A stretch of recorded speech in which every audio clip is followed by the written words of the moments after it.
The Late Night Alternative with Iain Lee on Talk Radio. We have ways of making you talk. Can we get my Uncle Shuggy on to talk about what he thinks about me doing the radio show? Should we get my Uncle Don? Yeah. Don, are you listening? Could you phone in? Is he listening? Of course he's not. Get my Uncle Don to phone in and tell people what he thinks about me doing the radio show. Who cares? And its implications for UK radio. Who cares? Who cares what an actor's uncle thinks about? Who cares? Unless their uncle is like Clint Eastwood or Steven Spielberg. Who cares? And you pointed out a thing there. She plays with a real Englishness, unlike the original. Well, Julie Andrews was English, wasn't she? Mm-hmm. So who cares what uncles think? Call straight to it. I want to play a song. We start the show with a song, but do it. Well, I'm going to do it. It's going to be quite a musical night tonight for the music haters. Sorry, because I've got some great music. But a woman called Nancy Wilson died. Right, I hadn't heard of Nancy Wilson before, and I've just been doing a little bit of reading up and a little bit of skimming through her back catalogue. My God, this woman is incredible, right? So this is from The Guardian. Grammy Award-winning singer Nancy Wilson dies aged 81. Wilson, whose hits range from R&B to jazz and funk and called herself a song stylist. I like that. That was what made it jump out to me. Died in California. Wilson, who came to fame as a torch singer in the 1960s. Was a torch singer, like powerful... I think it's like balance. The way Cass was going towards the end, right. You know, kind of big show song kind of... Okay. Called herself a song stylist and resisted labelling as a jazz singer for most of her career since she could cross many genres. She was one of those rare vocalists who could do it all. Longtime publicist Deborah Hall Levy told Reuters, jazz, blues, pop and even funk. She did it all. Wilson's How Glad I Am earned her a Grammy in 1965 for Best R&B performance. She won more Grammys in 2005 and 2007 for jazz, along with the 2004 Lifetime Achievement Award. A music critic once called Wilson the heir apparent to iconic jazz singer Ella Fitzgerald, and she was influenced by Nat King Cole and other legendary vocalists. I hadn't heard of her. It's not totally my genre I'm particularly comfortable with. But I just kind of think it was like some old dude, some old black guy or some old white guy probably would have heard of him. Do you know what I mean? What I'm trying to say is, it feels like there's an apparent kind of sexism that has perhaps kept a bit from being more famous than perhaps she deserved to be. I don't know. Maybe I'm reading too much into it. But so I heard that kind of, you know, it's not a big news story that she died, but I heard it. And then I followed Tony Basil, the dancer and singer, on Facebook. We nearly got her on the show once, and then it didn't happen for whatever reason. And she quite often posts on her Facebook page interesting dance things that she spotted or interesting bits of music. And she posted a clip of Nancy Wilson. I don't know when this is from. It's black and white. It looks like it's kind of 65, 66-ish, singing a song on a live TV show, and I listened to it, and it's flipped. This woman's voice is amazing. Have you heard her? I think I have. It's amazing. So this is the start of the show. Is basically kind of having a little nod to Nancy Wilson, a woman I hadn't heard of, to my shame. Just listen to this, man. This is absolutely the quality's not great, but listen to this woman's voice. It's incredible. We'll have the speakers up, please, John, and the microphones down. Thank you very much, brother.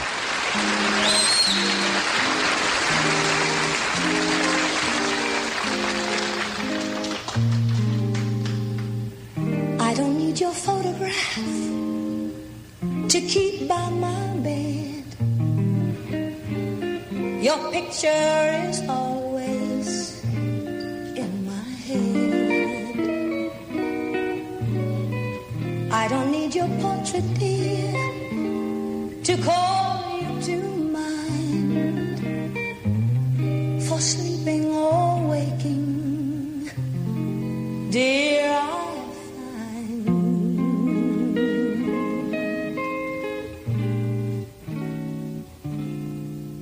the very thought of you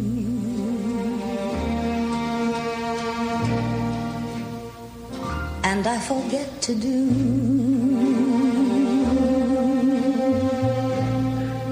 the little ordinary that everyone ought to do.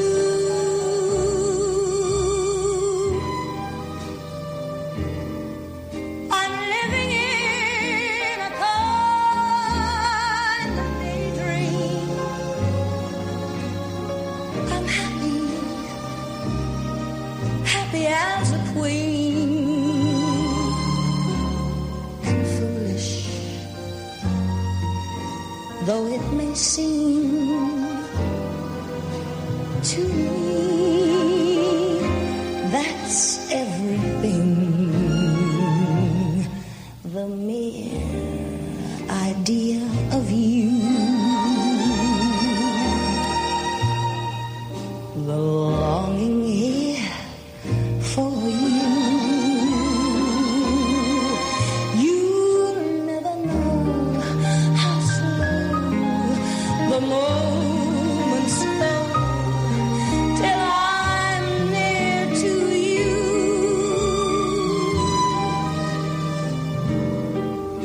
I see your face in every flower, your eyes in stars above. It's just the thought of you, the very thought of you, my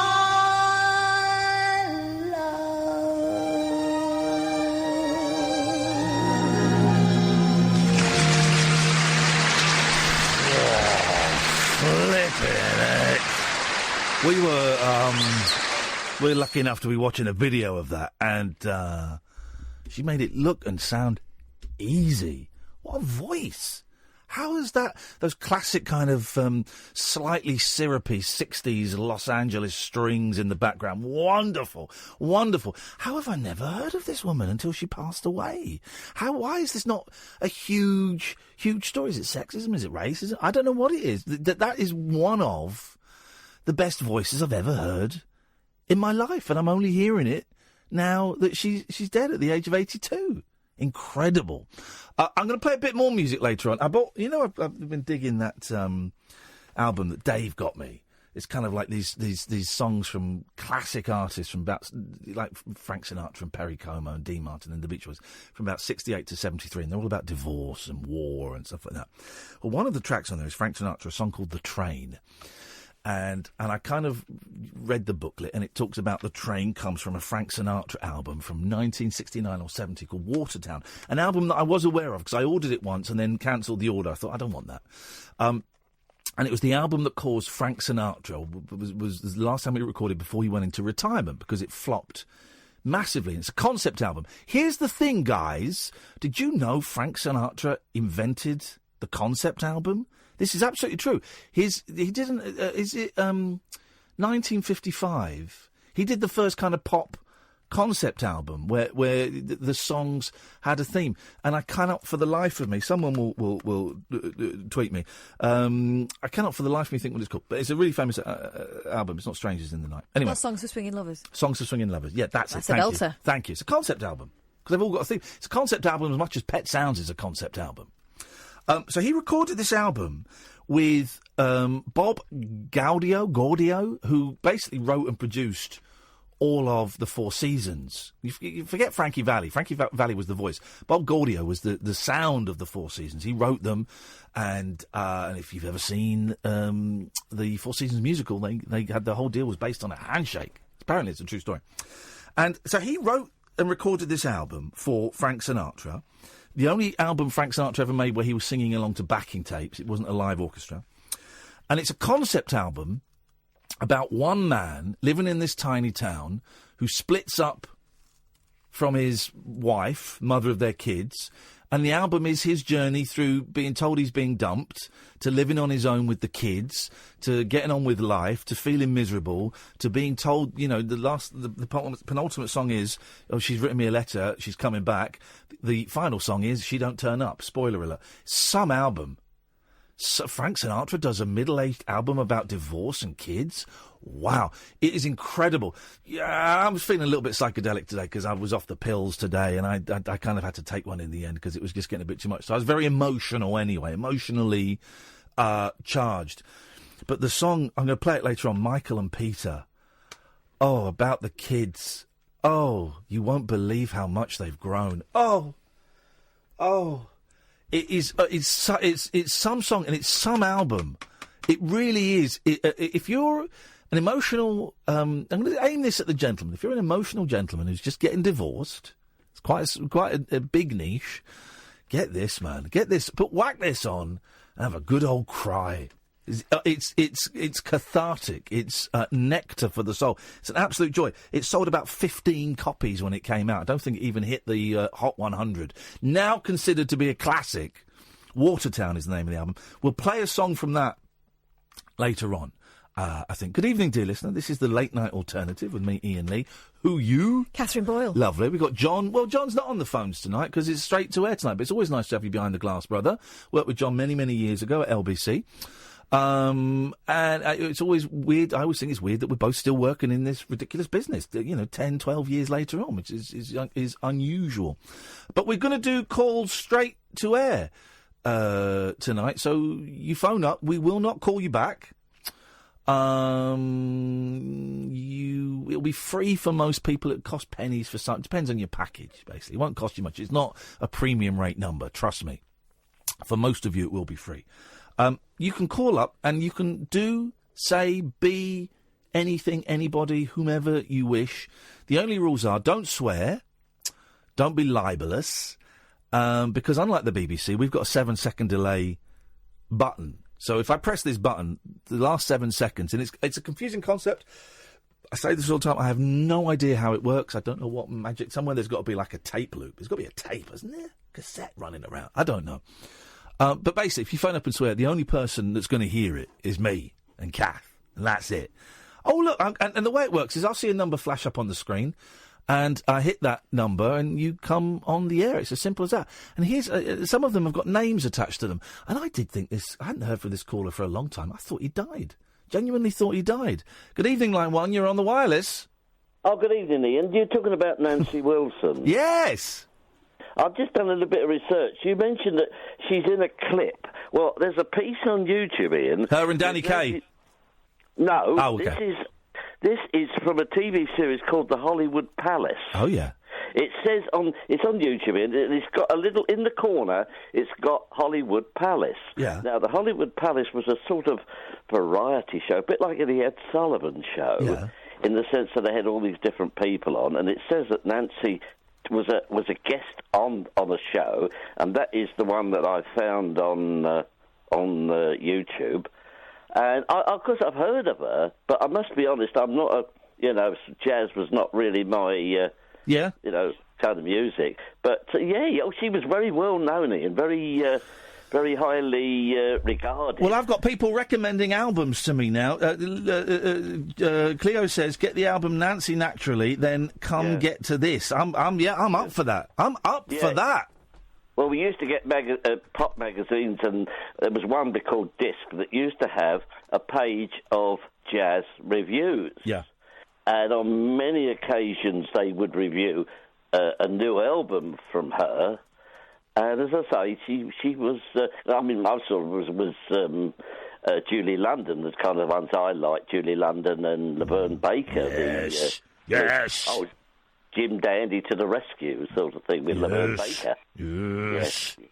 Anyway, that was all I wanted to say. How are you doing, Philip? I was thinking about you yesterday because I thought I've not heard from you for a while. I genuinely, it did cross my mind, and I apologise. I thought you died, man.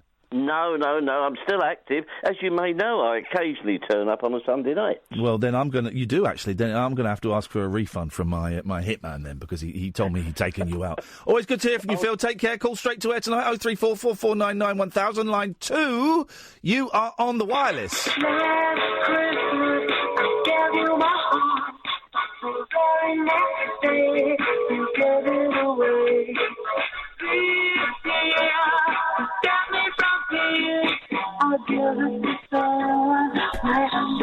That's for those people who are playing. I believe, is it called Whamageddon? Well, you're not allowed to hear that song.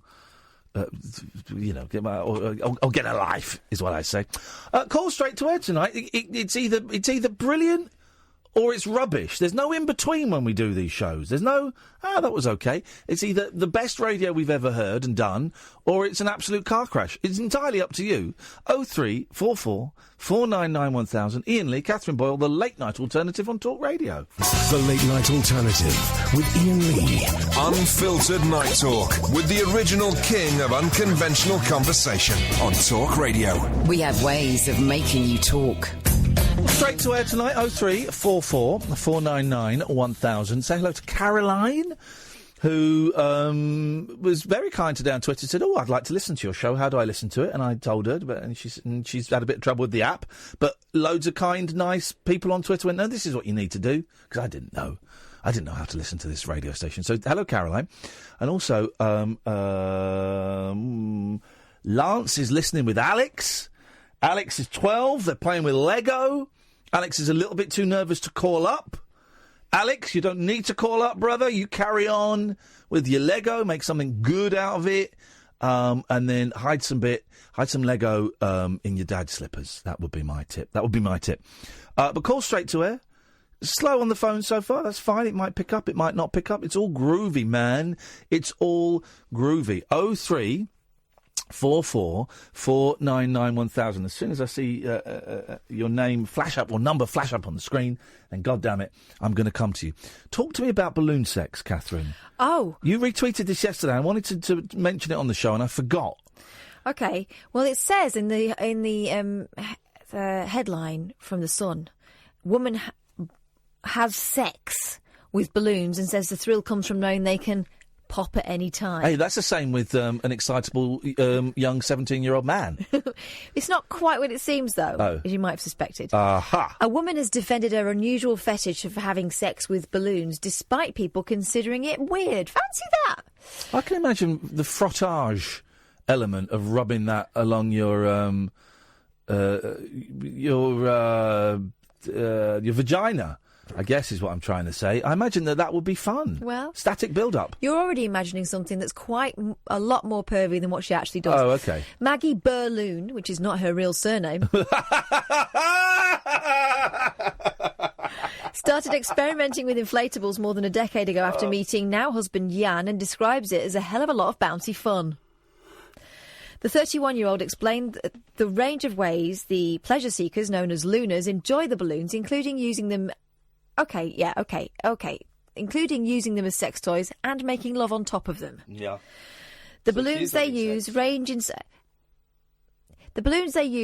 size from normal birthday party ones to giant ones that people can sit on top of. You get the idea. So she is having sex with balloons? Well, yes. Hang on a second. Line 1, you're on the wireless. Hi. Oh, wrong show, I think, but welcome. Hey, hip, hip, hip. Hey, ho, hey, hey, ho, hey, hi. Hey, ho. I'm just walking home in the cold and I thought he could give me some warmth. Walking home in the cold, it's a lonely man and his lonely life. He's drunk, he wants a fight and he's gonna go home and touch himself. He's a lonely guy, lonely little guy, got nothing in his life. He's a lonely man, pathetic little man. Am I close? It wasn't quite the warmth I was looking for. It'll do. Thank you very much. You're welcome. Bye-bye. I apologise there. Let's go to line 2. Line 2, you're on the wireless. Yeah, is this Steve Allen? Yes, it is. What do you want? Are you taking calls? Oh, no, I'm not meant to, am I? Line 3, you're on the wireless. Hiya, this is Sarah, Ollie's wife. Who? What? Who? Ollie, who you play with. Oh, it's Ollie. No. Whoa. You better classify that. Ollie, who you play with online. Yeah, all right. But no, you're not Ollie's wife. What's your name? You're a human being. No, I said my name's Sarah. Oh, we didn't hear that bit. All right. Well, hello, Sarah. But you're not owned by... You're not Ollie's wife. Ollie's your husband. Yeah. He's a vile troll. And we met last month at the Rabbit Hole. You only met, hang on, you only met him last month and now you're married? Whirlwind. That's insane. No, I met you last month. Oh, she's already getting peed off with me. I like. Me likey. And what can we do for you on this, let's be honest, Sarah, very, very cold night? Yeah, well, we've been packing because we're moving tomorrow. Ooh. Is that exciting? Yeah, but it's not too stressful. Okay, because the moving is lousy. Once you're in, it's great. Even living out of boxes for a while is great. But the build-up to it and the day of it is a stressful old thing. But you sound quite chilled, Sarah. Yeah, because we already own the flat we're moving into. So oh, okay. So it's a little bit more relaxed. Oh, that's good. Well, listen, I wish you the very best of luck then. It's an adventure. Yeah, should be good before Christmas. Yeah, okay. First Christmas in the new place. Is there anything we can do for you tonight? No, just Ollie challenged me to ring in because he... You've got to stand up to you. You've got to stand up for yourself, Sarah. You're better. You're better. I thought when Catherine mentioned it to me first after we met you, she went, what the hell is... She's better than that guy. She's better than that guy. What? Oh, you can hear us. Oh, thanks for calling. Bye. Line 2, you're on the wireless. Hello? Hello, line 2. Hi, Ian, it's Nigel. Hello, Nigel. Oh, yeah, I didn't think you was going to answer, but But I did. No one you took me instead of the other chap, you know. Sorry? So usually another person answers me. I did tell you yesterday when you called in that tonight was called Straight to Air. Yeah, I've gone straight to air. You have gone straight to air. Yeah, fantastic. Were you approached by any homeless men today wanting gay sex with you? No, I didn't see him today. I went to the same place, but I've got a new girlfriend there called Beth. You've dumped the woman that lives in the tent because she's in hospital? No, this is a new girl. A new girl that I've got a new girlfriend. As well as, or instead of the lady who lives in the tent? No, I've got 2 at the moment. Fair play, mate. Does she give topless talcum powder massages? This one is a lot younger, only about 20. Oh God! But it doesn't matter. She drives a car. And anyway, she's just a friend at the moment. I'm hoping she's going to have a cup of coffee somewhere with me and just be a friend, you know. But it doesn't matter if she doesn't want to. I don't care. No. I like talking to everybody. I'm just a friendly person. Yes, you are. You know, I'm a friendly person. Are you going to sing for us tonight? I've got something different. Rather than I can't do 2 songs, can I? Because it's a bit much. It's a bit much. To do 2. It's a bit much. But I've got one. Well, it's called Holiday, and I've got a backing, and I've made the words up. So I've made this song up. Oh, okay. So it's an original. I've sort of written myself in my head. Beautiful, a Nigel original. I am in. Pardon? I'm in. I'd love to hear it. Yeah. Anything else you want to talk about? Oh, can I just tell you quickly something that's bothering me? I was doing my prayers just a while ago. Yes, and you heard a voice. And I was praying, about Mum and everything. All my friends I prayed to. I prayed to about 100 different people in my head. Jeez. I do that regularly every night. And I saw a girlfriend that I had who was died in a car crash 20 years ago. I saw her vividly in my head. Her face appeared. Have you ever had that happen to you? Somebody who died comes into your head. Well, I think about them. I think about dead people. Oh, yeah. No, I wasn't thinking about her at all. I was praying to other people, but suddenly a picture of her face came into my head, and I actually saw her in my head. Yes, I've seen people. I've seen dead people in my head. Yes. Yeah, she appeared to me and sort of interrupted my prayers. Oh, that's rude. But she might be she might be looking down on me as I've been doing more singing practice. Possibly, or maybe she just popped up into your head. But it's funny because. It's a long time ago that she died 20 years ago. Okay. And she was my first girlfriend. Okay. That makes some difference, doesn't it? That's a great story. Let's. Yeah, but I worry about these things. I don't know whether. Oh no, don't worry about it. Don't worry about it. The shock of mum has done a lot to my head. Losing mum is not very good. No, it's not. I know, and it's upsetting, and it's very upsetting. It's upsetting. You try to keep your mind occupied, but then there's time when you have to relax, and when you relax, it all comes on top of you, doesn't it? How long does it take you to pray for 100 people? About 10 minutes. Okay. Okay. But it's something I do on my bike in my head, and I do when I sit down in the evenings. It sounds like a form of meditation. Yeah, it is really, yeah. So this song, Holiday... I feel better. Before I did that, Yes. I didn't want to come on the radio and sing. I didn't have the energy, but now I've got the energy. Perked up. Because I prayed. Okay, well, let's hear the song that you've written Yeah, okay, called I can enjoy Holiday. it. Here we go.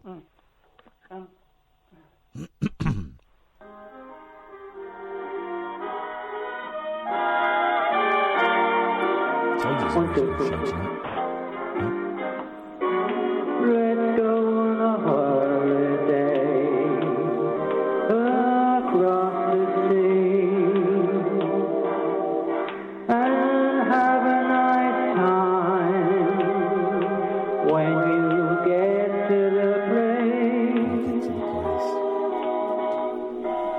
Have a drink or two on the way as you cross the sea. So have a lovely holiday for you and me. Yeah, yeah. Have a lovely holiday as you cross the sea. Yeah. Have a lovely holiday when you get to your destination. You will have a fabulous time when you get to your... So it's not describing the actual holiday, it's just telling you you will have a great time once you get there. Have a lovely holiday. It's for you and me.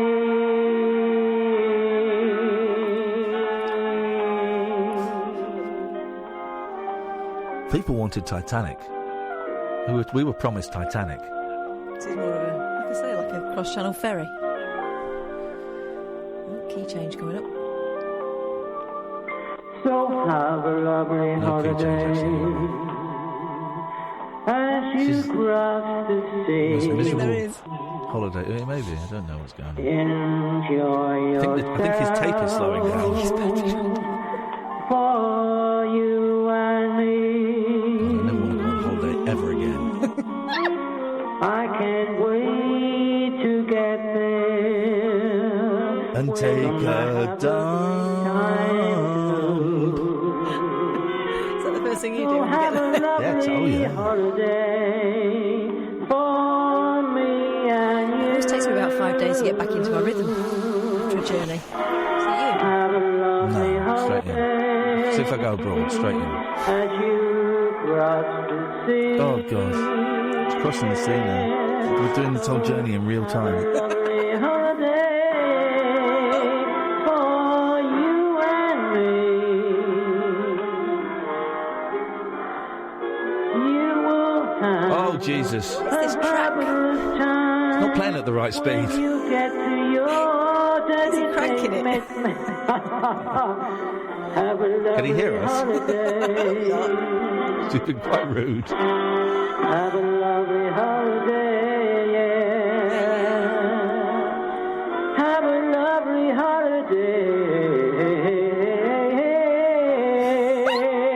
for you and me.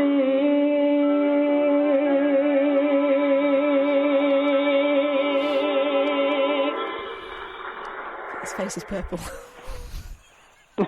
It's just his face. That was great. That was great, Nigel. Thank you. Oh, God, I had a lot of flair. Did you hear all of it? Yeah, yes. Every single note. Yep. Well, you were talking when I went back to the phone. That wasn't because you didn't hear any of it. No, we heard. Just discussing how good it was. Yeah. Did you? Yeah. It's a good tune, isn't it? It is a great tune. It's great. Great backing. That's the Sid Lawrence Orchestra. That when I used Have to you know got? the drummer that Have you played got? Have you got clearance to use that? Then have you?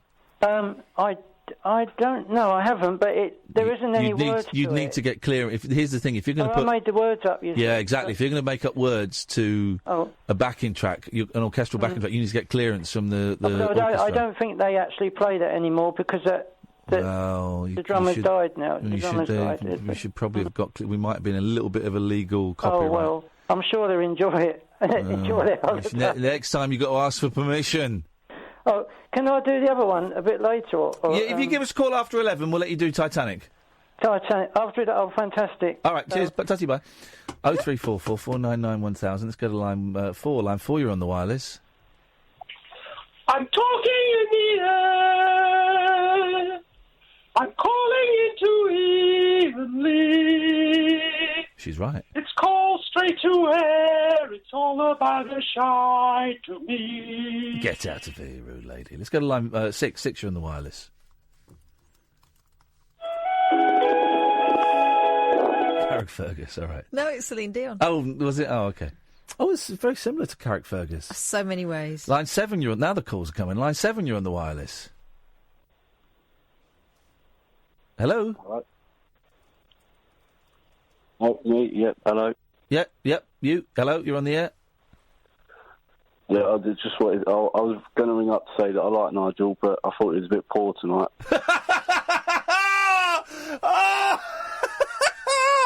What was poor about it? It's a bit of a dull song for a Friday. Do you not like holidays? Yeah. A Christmas holiday or... Any holiday. Do you not like holidays? Sounded like a cruise ship holiday to me, that. You a holiday hater? No, holiday's nice, but... That was a song about holidays then. You must have liked the song. No George Michael. Okay, he's no George Michael, it's correct. Line 8, you're on the wireless. Hello, Ian. Hello, line 8. Hello, Ian. Hello, line 8. Hello, Ian. Hello, line 8.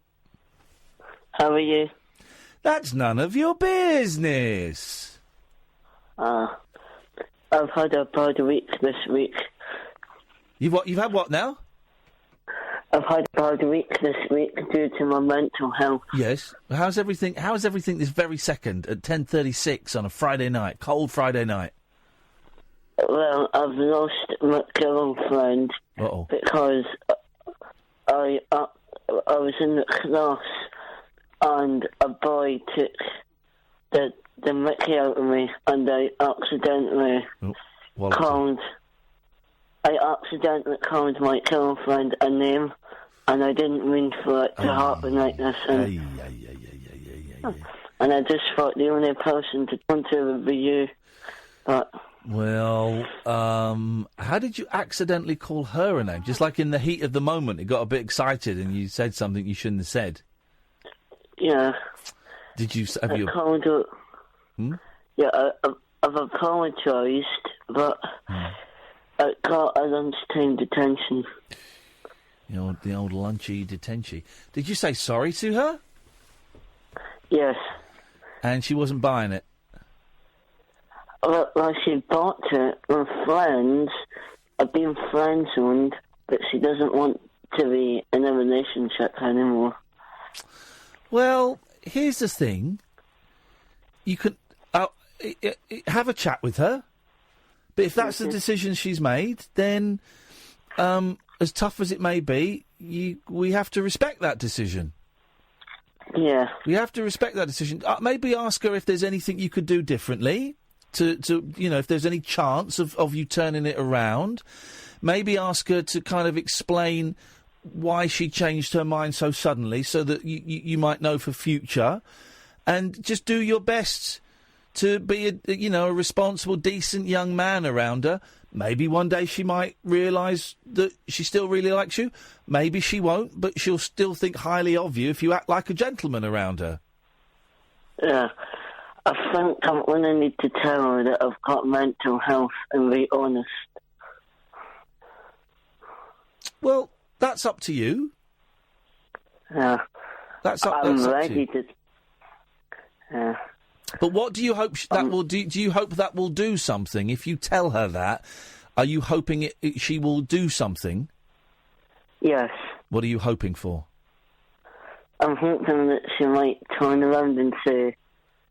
I don't know what she's going to say, but... You're hoping she'll go back out with you again if you tell her you've got mental health? Yes. Then I suggest, Jack, with respect, that that's the wrong reason to tell someone. If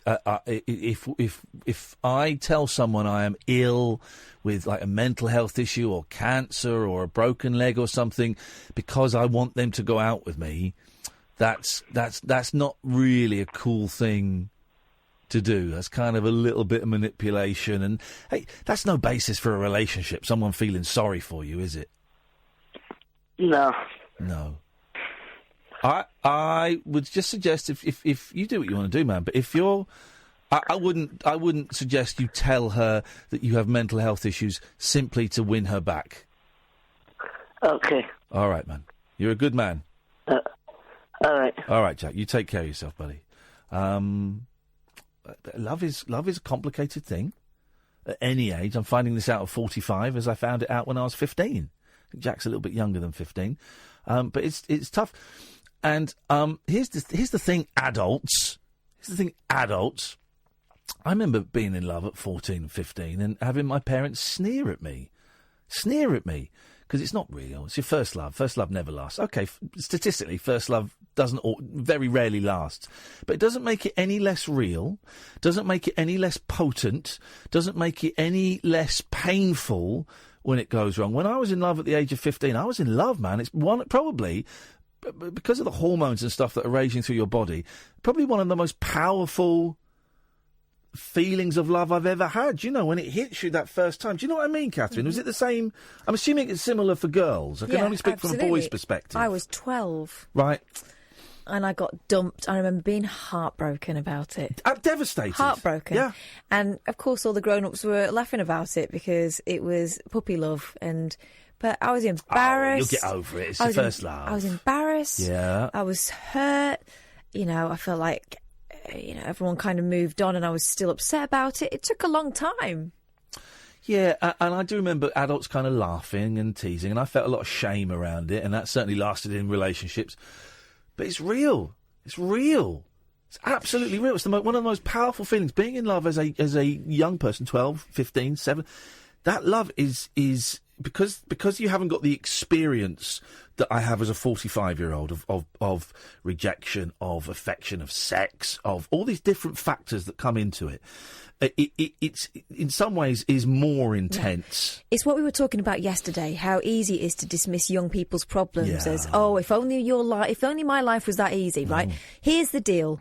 That's the limit of their experience. That's the most pain they've ever felt. That's the most disappointed and let down they've ever felt. So let them feel it and don't dismiss it. It's like my kid the other day, he's 7 in January, told me that he was really upset because he's finding this guy who used to be his friend just annoying. Nothing's happened. He's just finding him annoying. And it would be so easy to go, you'll be all right. But you know he will be. Yeah, of course he will be. I know that from experience. But I took the time to sit down with him and talk to him about it and find out what was going on and how it made him feel and if there was anything we could do. Because these are important feelings. You know, again, he was Joseph in the Christmas play. And he came home in tears going, they're all saying I love the girl who was playing Mary. They're saying I'm in love with Mary. And he was in tears. And, I'd have said that to my mum. I'd have got laughed at. But I understand the embarrassment. Yeah. So I sat down and had a chat with him about it and asked him how it made him feel. Explained how I view. You take it seriously because you're not that stuff. And it's why, Jack, I feel your pain, man. I know I'm 30 odd years older than you, and you probably think I don't know anything. I'm glad you came to me. Thank you, but I feel it. I understand it. I understand that it's real, and whatever. I hope you get through it at some point. Yeah. You will get. I know you will get through it at some point. And that was an important lesson as well. Not manipulating someone emotionally. Yeah. Because you might think you've got what you want, but you haven't. That's not the way you want it. We'll have a quick break. I'm enjoying this. This is a nice little gentle, straight-to-air session. This is the Late Night Alternative. Iain Lee, Catherine Boyle on Talk Radio. The wild man of late night radio. The Late Night Alternative with Iain Lee on Talk Radio. We have ways of making you talk. All straight to air tonight. 0344 499 1000. The numbers, it's not a premium rate number. It's free for a lot of you with your packages. It'll cost pennies at most, probably. We don't call you back. But I will answer the phone pretty sharpish. Don't swear. Don't be libelous.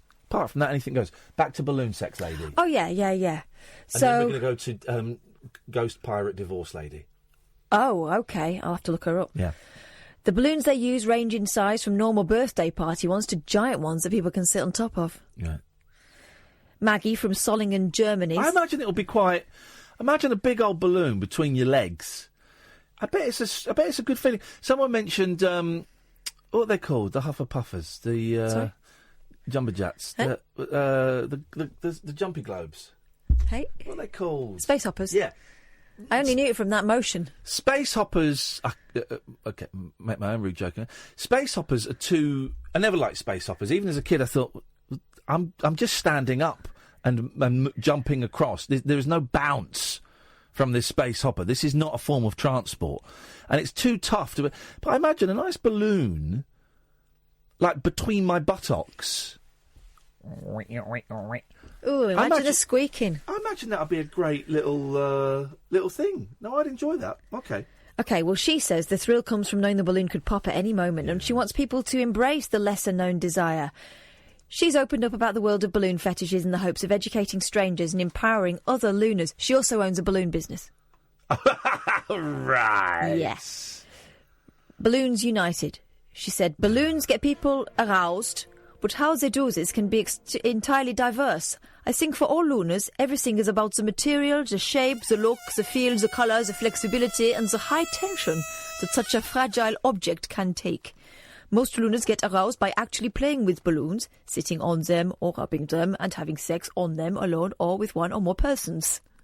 Others just love to watch other people playing with them in a teasing, sexy way. Oh. Pulling that like end bit.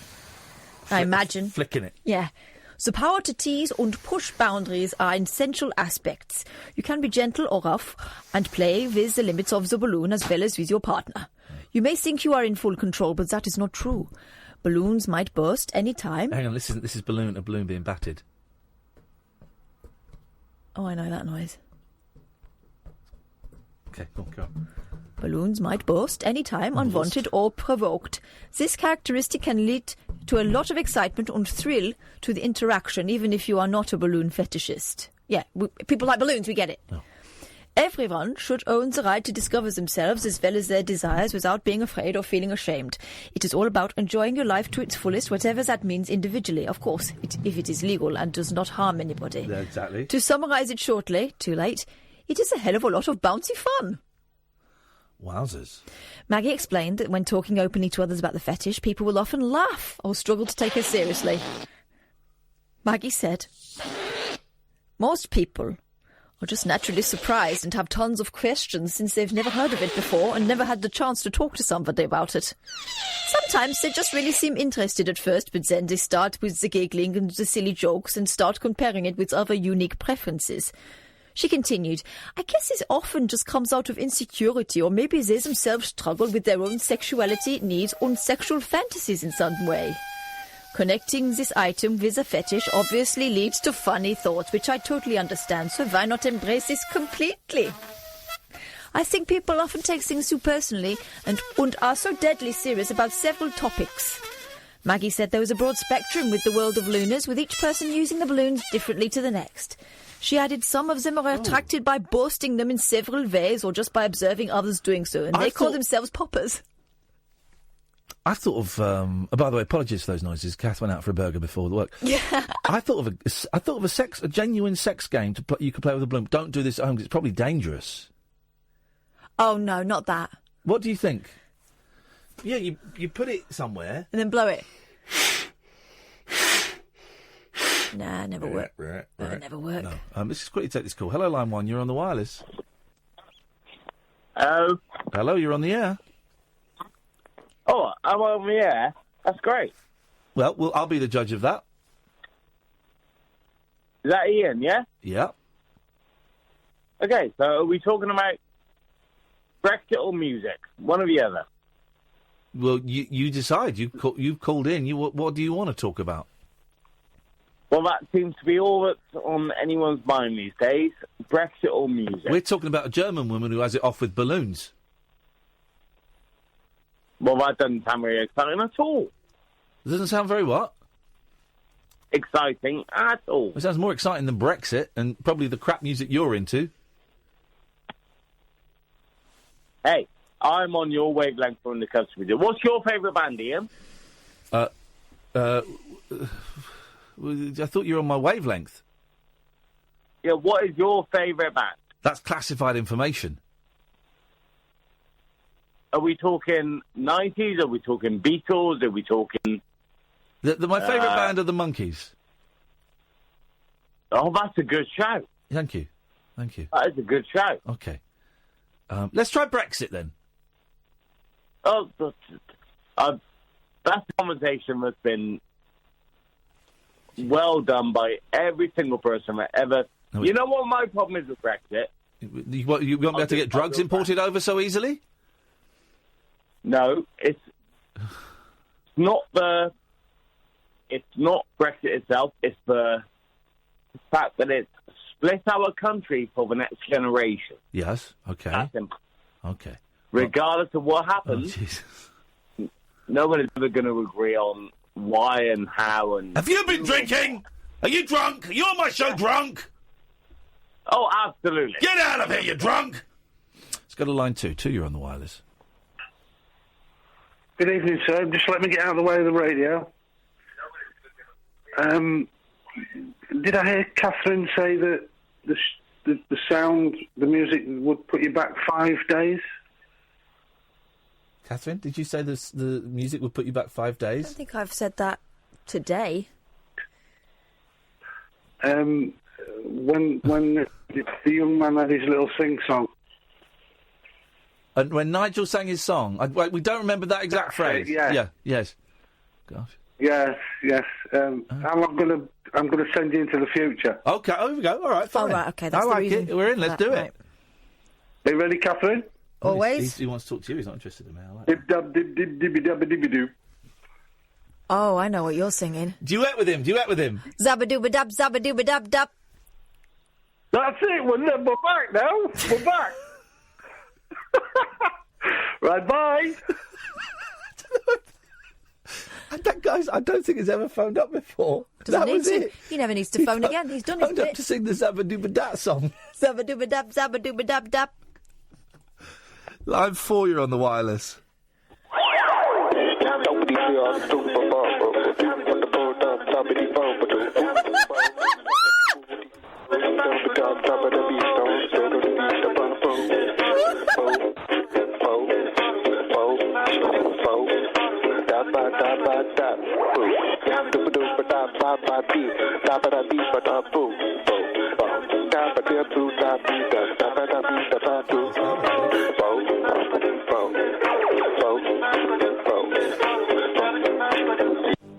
Yeah, he bowled it. I like the bolt. He bottled it. He bottled it. We'll do the ghost lady in a bit, but it's a woman. It's the woman we had on the show, isn't it? Yeah. I'm sorry it's ended in Sad tears. news. We had a. Was she Irish? I don't know. I wasn't here. It was when I was off. So Hayley did it. Yeah, it was it when it was good. I liked Hayley. She's good. We should try and get Hayley again. Oh, you can have her any time. I'll go home now. Okay. We got some sad news, and we'll look at the story a little bit more detail in the next hour. But remember we had a lady on who'd married a ghost of a pirate, mm-hmm. and they're getting divorced. And I hate to break it to you. Do you know why they're getting divorced? Why is that? Because they are. But why? Just because they are. But why? Just because they are. But why are they? That's the thing. You don't just get divorced. There's a reason behind it. Because he's not real? That could be. That's a perfectly good reason. Okay. We'll do that when we get back. That was a nice little first hour. I mean, I had 2 zabba-dooba-daps. I'm enjoying that. It was funny, bonkers, and touching, all in an hour. It's maybe I reckon the last hour might get a little bit frantic, and I'm up for that. I'm up for that. I feel we're getting a little bit of momentum. I do like these straight to air shows. Literally got nothing planned. Just whatever we chat about. Don't call in yet. I'm not going to give out the phone number because there's no point because no one's going to answer it for the next 4 or 5 minutes.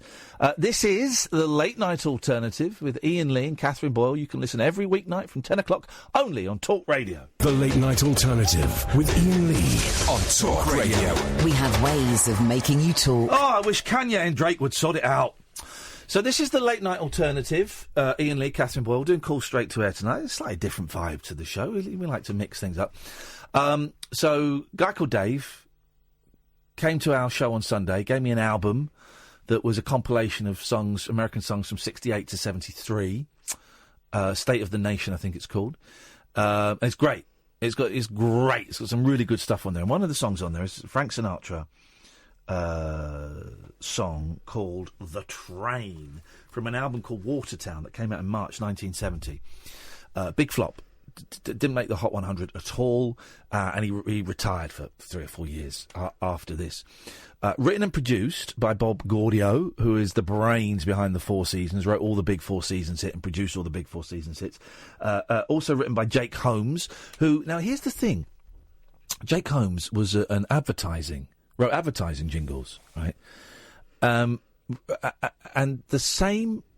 I often think, why didn't more musicians incorporate people who wrote advertising jingles? Because you've got 2.5 minutes to get a message across, particularly in the 60s. And these guys were getting messages across in 25, 30 seconds. Pet Sounds, the lyrics to Pet Sounds, music's by Brian Wilson, and the ideas for the songs by Brian Wilson. All the lyrics were written by a bloke called Tony Asher, who was an advertising guy, wrote adverts and jingles, and that was his gig. And Brian Wilson met him and said, "Do you want to come and write some songs for me?" He wrote the lyrics to God Only Knows. It's perfect.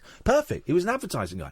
Anyway, so this album, right, Watertown, Frank Sinatra, I mean, it's a pretty bland cover. It's great, though, the blandness of it. It's a concept album. Frank Sinatra plays a guy who is living in this little town where everybody knows everybody's business. Then his wife leaves him. And that's in track 2. Goodbye, she quietly says. Oh! And then the rest of the album is him trying to come to terms with his life as a single man. Turns out he's a dad, as you're going to hear in this song, living on his own and struggling. It's really sombre.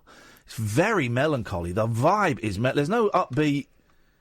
You know, there's nothing upbeat about this record. It's melancholy. Now, I'm going through a divorce. I've talked about this. I'm living on my own for the first time ever. And it hits a chord with me, right? Now, this song is not particularly pertinent to me, but man alive, I was in floods of tears earlier on.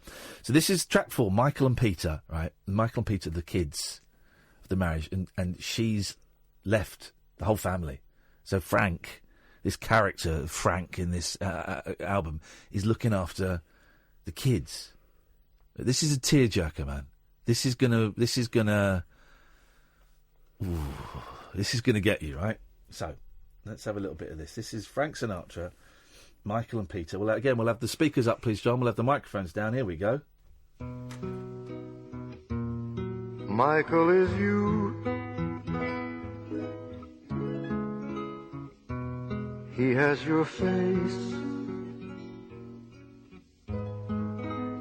He still has your eyes. Remember,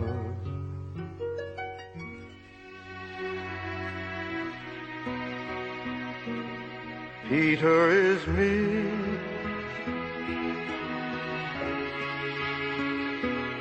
Except when he smiles,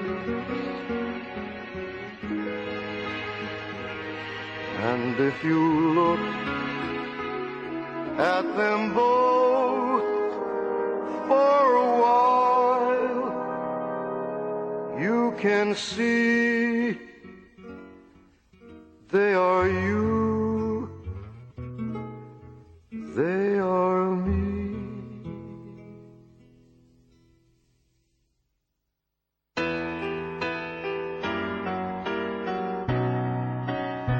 This spring we had some heavy rain.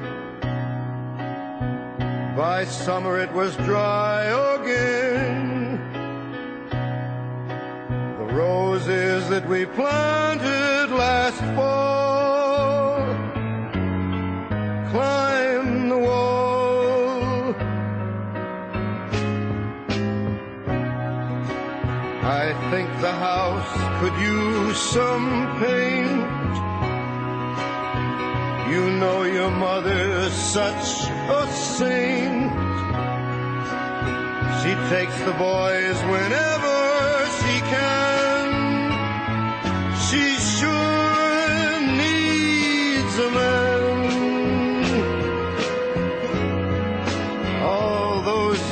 I worked for Santa Fe. Never ever missed a single day. Just one more without a raise in pay. And I'm leaving. And the air still has a country smell. And everyone is looking well. As far as anyone can tell, the sun will rise tomorrow.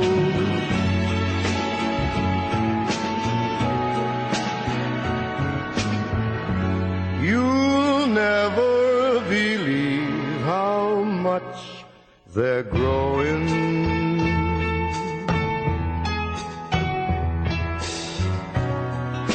John Henry came to cut the lawn. Again he asked me where you'd gone. Can't tell you all the times he's been told, but he's so old. Yes, that's all the news I've got today. At least that's all the news that I can say. Maybe soon the words will come my way. Tomorrow. And the air still has a country smell. And everyone is looking well. As far as anyone can tell, the sun will rise tomorrow.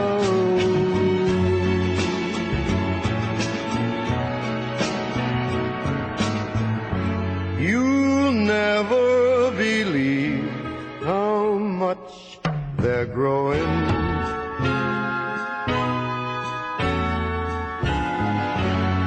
You'll never believe how much they're growing.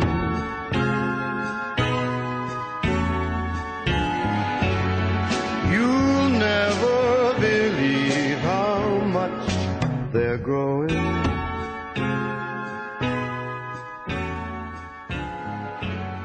You'll never believe. That's a bit Jeff, isn't it? Your mother's a saint. She looks after the boys whenever she can. Oh, isn't it? The whole album is that vibe of... Despair's too strong a word. Just bleak melancholy. Some record, man. Some record. That sounded like the voice of a man who was getting by. Yeah, didn't it? So much I want to say. I can't tell you today. You'll never believe how much they're growing. Yeah. Just looking after the kids, man. Jeez, I was in floods of tears in the car. Some record. We'll play another song later on from there because it's a masterpiece. Other records that create a mood. Pet Sounds creates a mood. I'm not a massive fan of Pet Sounds, actually. It's not my favourite beach, but it creates a mood. Records that create a mood that's consistent throughout the whole 12 tracks. Maybe we'll talk about that in a bit. Let's go to line 1. Line 1, you're on the wireless. Hello? Hello, line 1, you're on the air. I'll be back. Sorry? It's me. It's Arnold Schwarzenegger. I'll be back. It's Arnie. Good evening, Arnie. The Terminator. I'm not Arnie, no. I'm not big enough. No? Who is this caller? It's Nigel. Oh, Nigel. It's Nigel. I thought it was Arnie. Arnold Schwarzenegger. This is Terminator. No, it's the Talcanator. The Terminator. Yes. I've just been watching Aquaman on the Graham Norton show. Oh, he's a big fella, isn't he? He's a big fella. He is a big fella. Arnie and Stallone, isn't he? I saw a very funny photo of him with his bodyguards. Why does this man need bodyguards? They're both tiny compared to him. He's an Australian He's got gentleman. lots of hair too, hasn't he? Oh, yeah. Lots of hair. He's a big fella. Big, He looks juicy. like a biker, I think. Yeah. I'd like to ride him. Would you? Yeah. He looks a fun guy anyway. He looks like a mushroom? Different. Pardon? He looks like a mushroom? No, a fun guy. A mushroom? I don't know what you mean. Would you like to sing Titanic for us? Yes, I'd love to do that for you before it's too late, 'cause I don't want to annoy the neighbours. Well, then let's get straight in there. You annoy the listeners, but you don't want to annoy the neighbours. OK. If I do muck up on a few words, it's because I haven't sung it for a long time. Well, if you but do I muck know up on a most few of the words, for every word you muck up, we're going to chop a finger off. You know the rules. You know the rules, This is only Nige. an audition. An audition. Come on, then. There we go, then. Enjoy. I'll do my best. I've been practising a while ago as well with the words. Yes. Here we go. It sounds like Carrickfergus.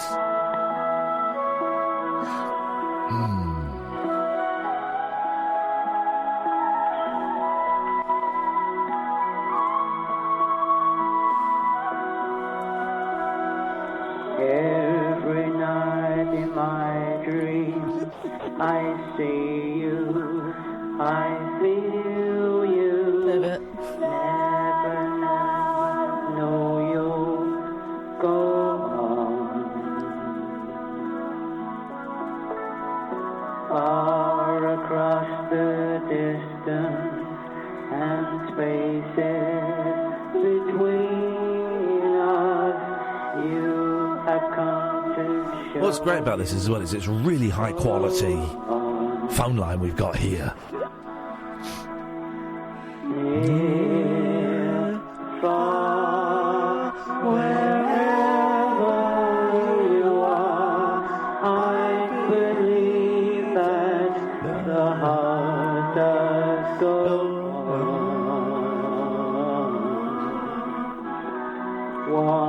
Once more, you open Buzzkill. This is even more miserable than the last song we just played. This song will go on. And on. My heart will go on and on.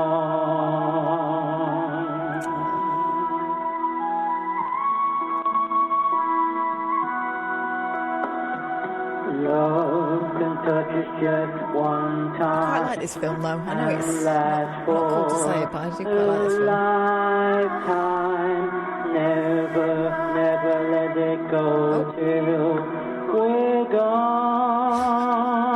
Yeah. Oh God! Love can touch us just one time, and through time I hold you near behind my low. The quality is... That was Nigel being shoved off the big door. Quality into is, the sea. Just absolutely. We'll come back to you in a second. Let's go to line 2. 2, you're on the wireless. Hello, line 2. Yeah, I just wanted to give my opinion on Nigel singing again. I thought this song was a lot better. Oh, you prefer this one? Oh, we've cut him short. OK, well, tell you what, let's keep him on and you can tell him afterwards, OK? Yeah. Yeah.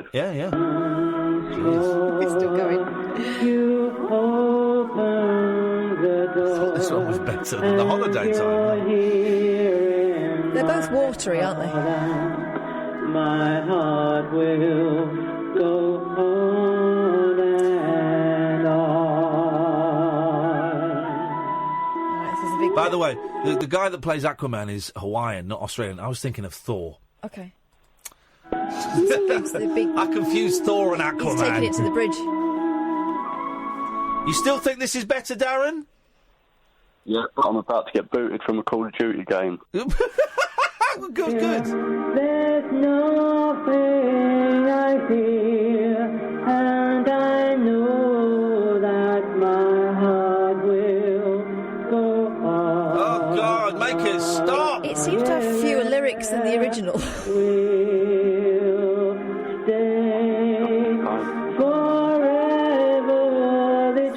This is your fault, Darren. I hope you're satisfied with yourself, you troll. Scumbag. Will go on and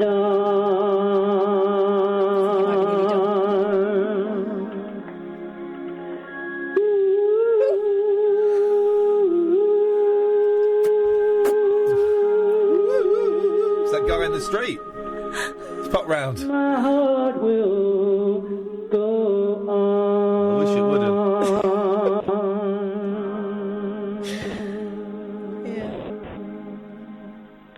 At this point, I'm in a lifeboat paddling away. Nigel, Darren's called in to talk to you. What's the word? Hello. All right, Nigel. All right. What kind of cat? Who's that? Darren. Hello, Darren. Hey, what kind of cake? Are you on my Facebook? No. You're not on Facebook. On my Facebook. No. How are you tonight? You all right? Hey, what are you going to talk about to Ian tonight? He wants to tell you that he thought the song was really good. Oh. Yeah, it's a good song. I wanted to talk to Ian about the Nook guy. I'll get lost. Let's go look. Hang on a second. Yeah, line 3, did you want to talk to Nigel? Did you think, Ian? Shut up. Yeah. Be quiet. Line 3, yes, hello. Hello,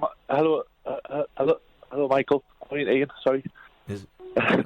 I'm a first-time caller. I'm a long-time listener. Sorry, I'm a bit nervous. That's okay. Did you want to say something to Nigel? No, I just wanted to tell you a little sorry, if that's okay. Okay, well, you stay there. We'll come to you in a second. We're taking calls for Nigel at the moment. Line 2, did you want to say something to Nigel? Hello? Right, everybody's an idiot. Everyone go away, go away, go away. Adverts, idiots. Across the UK, online and on DAB. The Late Night Alternative with Iain Lee on Talk Radio.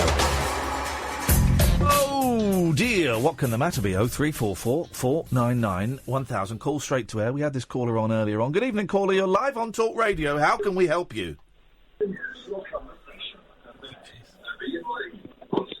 Turn your radio off. Hello, Michael. Oh, Ian. Second time he did that. He's Michael. I'm very nervous. Hello, Ian. Michael, yes. It's my favourite thing when callers do it. You did it twice. That's a world... I think that's a first. Yes, Michael. Sorry, I'm nervous because I'm a first-time caller on the radio. Well, technically, this is now your second call. You've been on already, so you're a seasoned pro. Oh, sorry, hang on, I've got the speakerphone on, sorry. Okay. Hello, sorry. What would you like to say, Michael? Sorry? What would you like to say, Michael? Just a little story that happened to me today. Did you approach a weird white-haired man in Maidstone and ask if he fancied a bum? I didn't, but funnily enough, I was going... Can you take something? It's very hard to understand what you're saying. It's very muffled, right? So could you maybe either take the phone away from your mouth or closer to your mouth, do something, because it can't really hear you. Go on. Is that better? That's infinitely better. There we go. Away we go, Michael. Let's hear what happened to you today. So I was on my way to the shop, and I know I'm probably not allowed to say which one it was. What makes you think that? Well, you know, copyright and... as long as you're not going to say the shop sexually molested you, you're allowed to say the name of the shop. Yes, don't worry about. We've got the copyright covered on shop names. We've got that covered. Okay. So I can say Tesco. No! Ah! I should have dumped that. Never mind. All right. Okay. So it was a shop that rhymes with Besco. Yes. Yeah. And I was I'm going to buy... and it sexually molested me. Oh, no! a certain brand of chocolate, which are, again, a woman. I mean, that's probably... Was it an Aero? Was it a Whisper? Was it a Flake? It was made by them people. Oh. Okay, well, that's intriguing. Now, we're not actually... Copyright doesn't even cover chocolates. You can say the chocolate bar. Okay, it's a Cadbury. It's a what? Cadbury Dairy Milk. Oh, you devil. Doesn't it feel so naughty?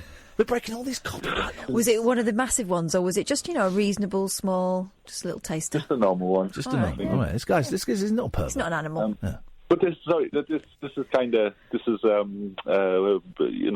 semantics. Yeah. Semantics, of course, is Latin for dull story. But yeah. Oh, stop it. Okay, yes. Carry on. Tell us, Michael. As I was driving there, I had the radio on, and I know you said about, copyright and things, but I know I won't What were you driving? Don't say the name of the car!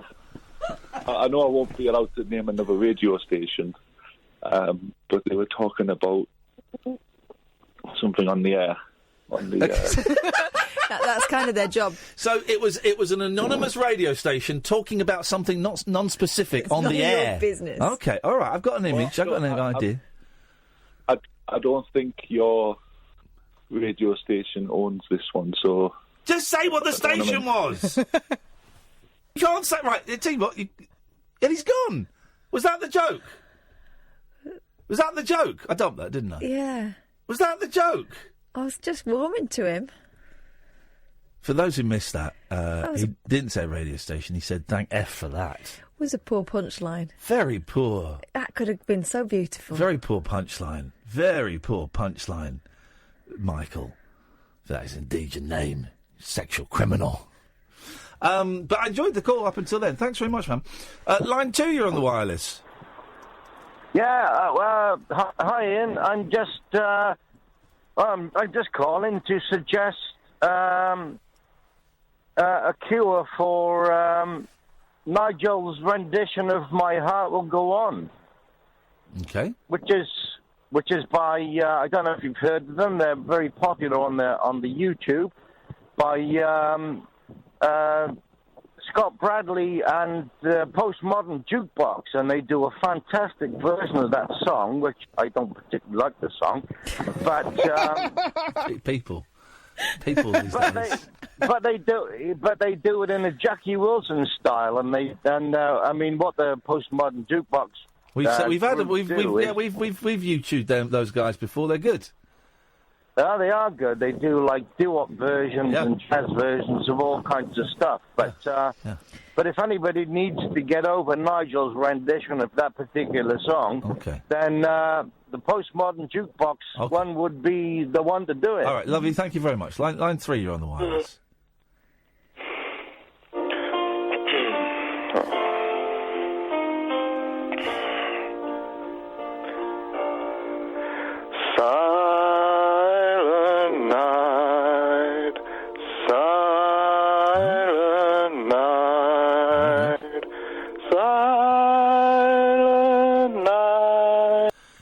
John, the Slade's "Merry Christmas, Everybody," but with just the one line, "Are you hanging up your stockings on your wall?"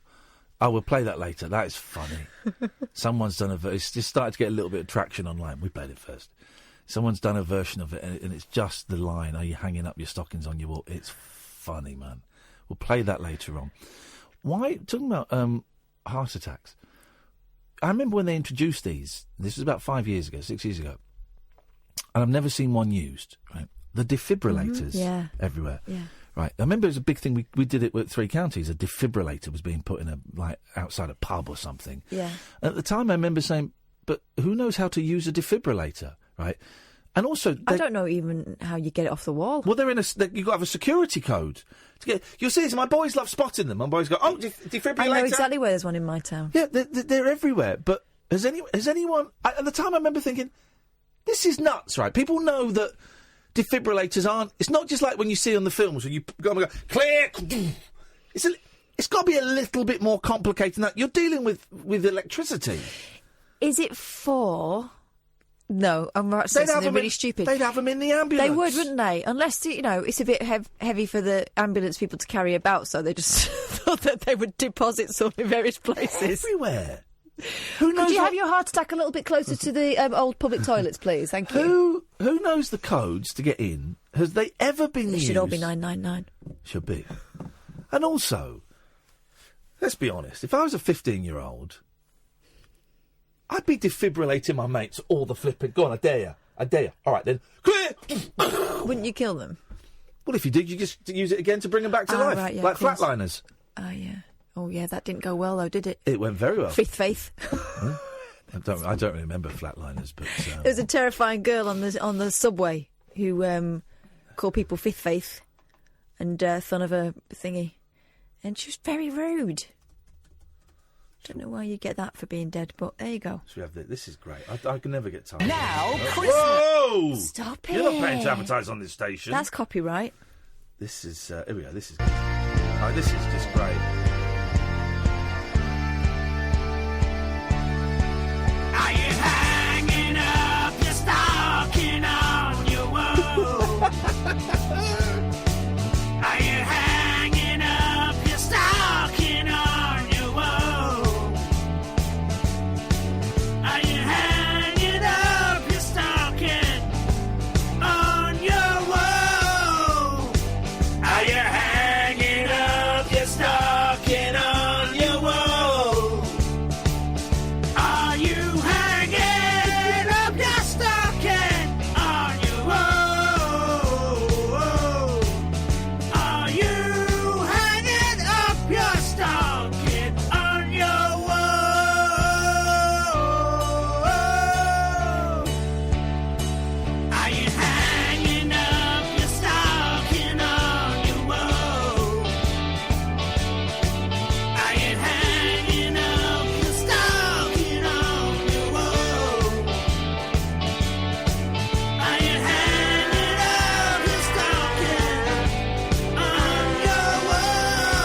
love it. I love it.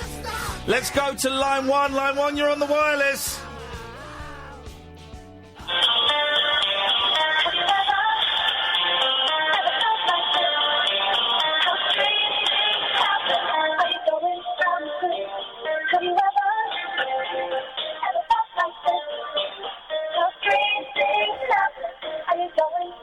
I don't know that. I do. Round the Twist. It was brilliant. Who's it by? It was a TV show. It was Australian kids. Oh. I think they're Australian. And it was the weirdest thing I'd ever seen on TV at one point. Like, the first one was they found a baby in the cabbage patch. No. And it got really attached to the youngest kid in the family, Bronson. And whenever Bronson put it down, it would hold its breath and turn blue. Oh, wow. Yeah, it was really kind of dark.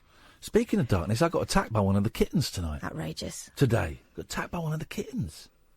I'll tell you more after this advert from one of my colleagues. The Late Night Alternative with Iain Lee. Unfiltered Night Talk with the original king of unconventional conversation on Talk Radio. We have ways of making you talk. I should say, by the way, if you don't get answered, keep calling. You will get answered. I just missed a couple of calls then. They put their phones down during the trailer for Julia Hartley-Brewer. So call. If I see you on the screen, you will get answered at some point. You just might need to be a little bit patient. Line 1, you're on the wireless. Hello. Hello. Hello. Yes?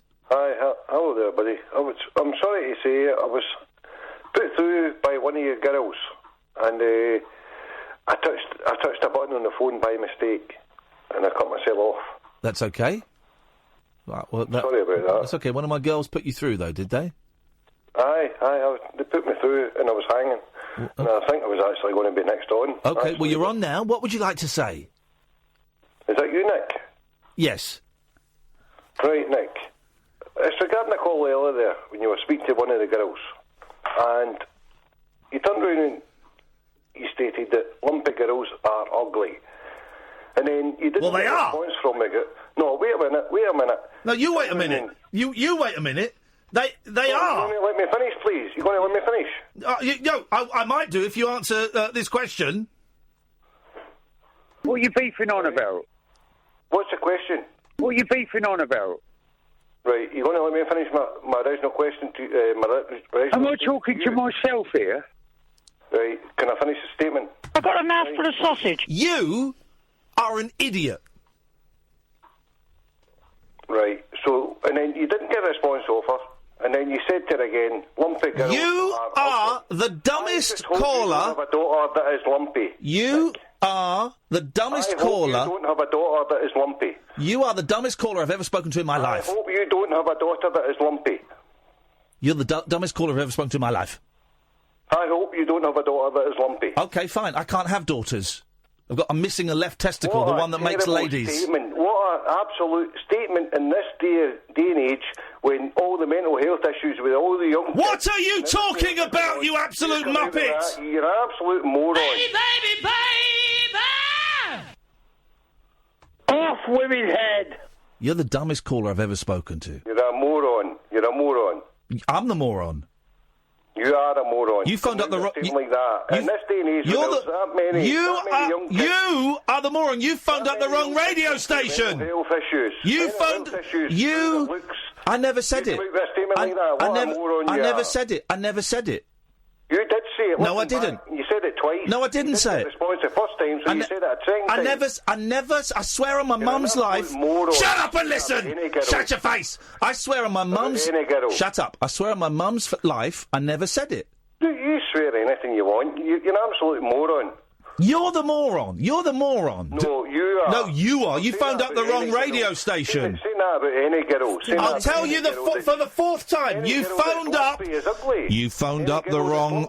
You phoned up the wrong radio station. You idiot.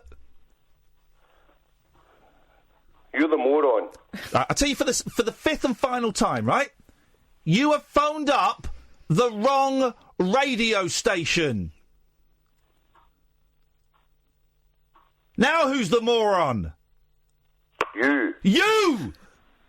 This isn't LBC, I'm not Nick Abbot! Yeah, hang up! Go find the right radio station! There was no way of getting out of that one gracefully, was there? I have to get to my soundboard.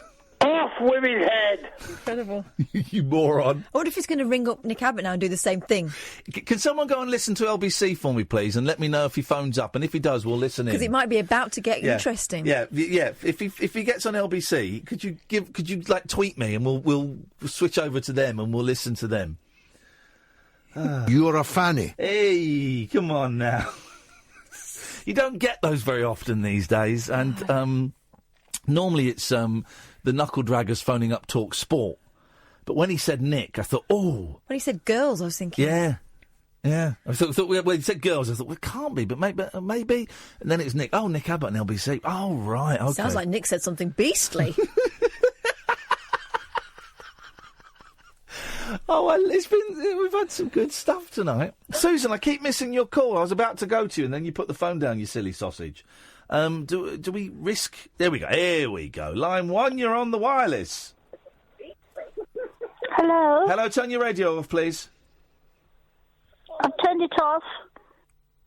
OK. I've turned it off. Now speak. Could you call me back? Nope. It's a straight-to-air show tonight.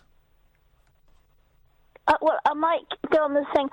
Well, first of all, I think you're a little bit rude to that gentleman. He was accusing me of misogyny, and he phoned up the wrong radio station. Look, Ian... He was calling me a sexist moron and wishing I had ugly daughters. No. Lumpy Ian, daughters. You just need to not fight fire with fire. Just stay sweet calm, Jesus, are you as please, thick and as you polite. sound? Are you as thick as you sound, Susan? I know what I'm doing. I'm a professional. This is my job. Right. Step back from the conversazione.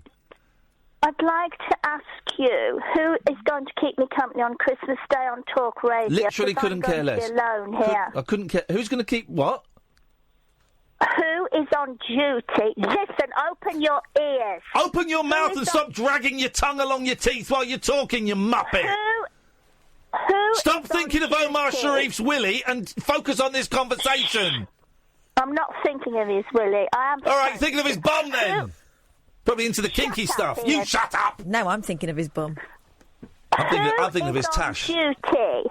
Who is on duty on Christmas Day in the Talk Radio studio? No idea. Couldn't care less. Next. Yo, you couldn't care less. I do. I think I know. So do other people. I think I know. What's their problem? Catherine? Deal with it. I think it's a recording of this. Of this phone call on a loop for 24 hours. I'm going to guess your birth sign, Ian.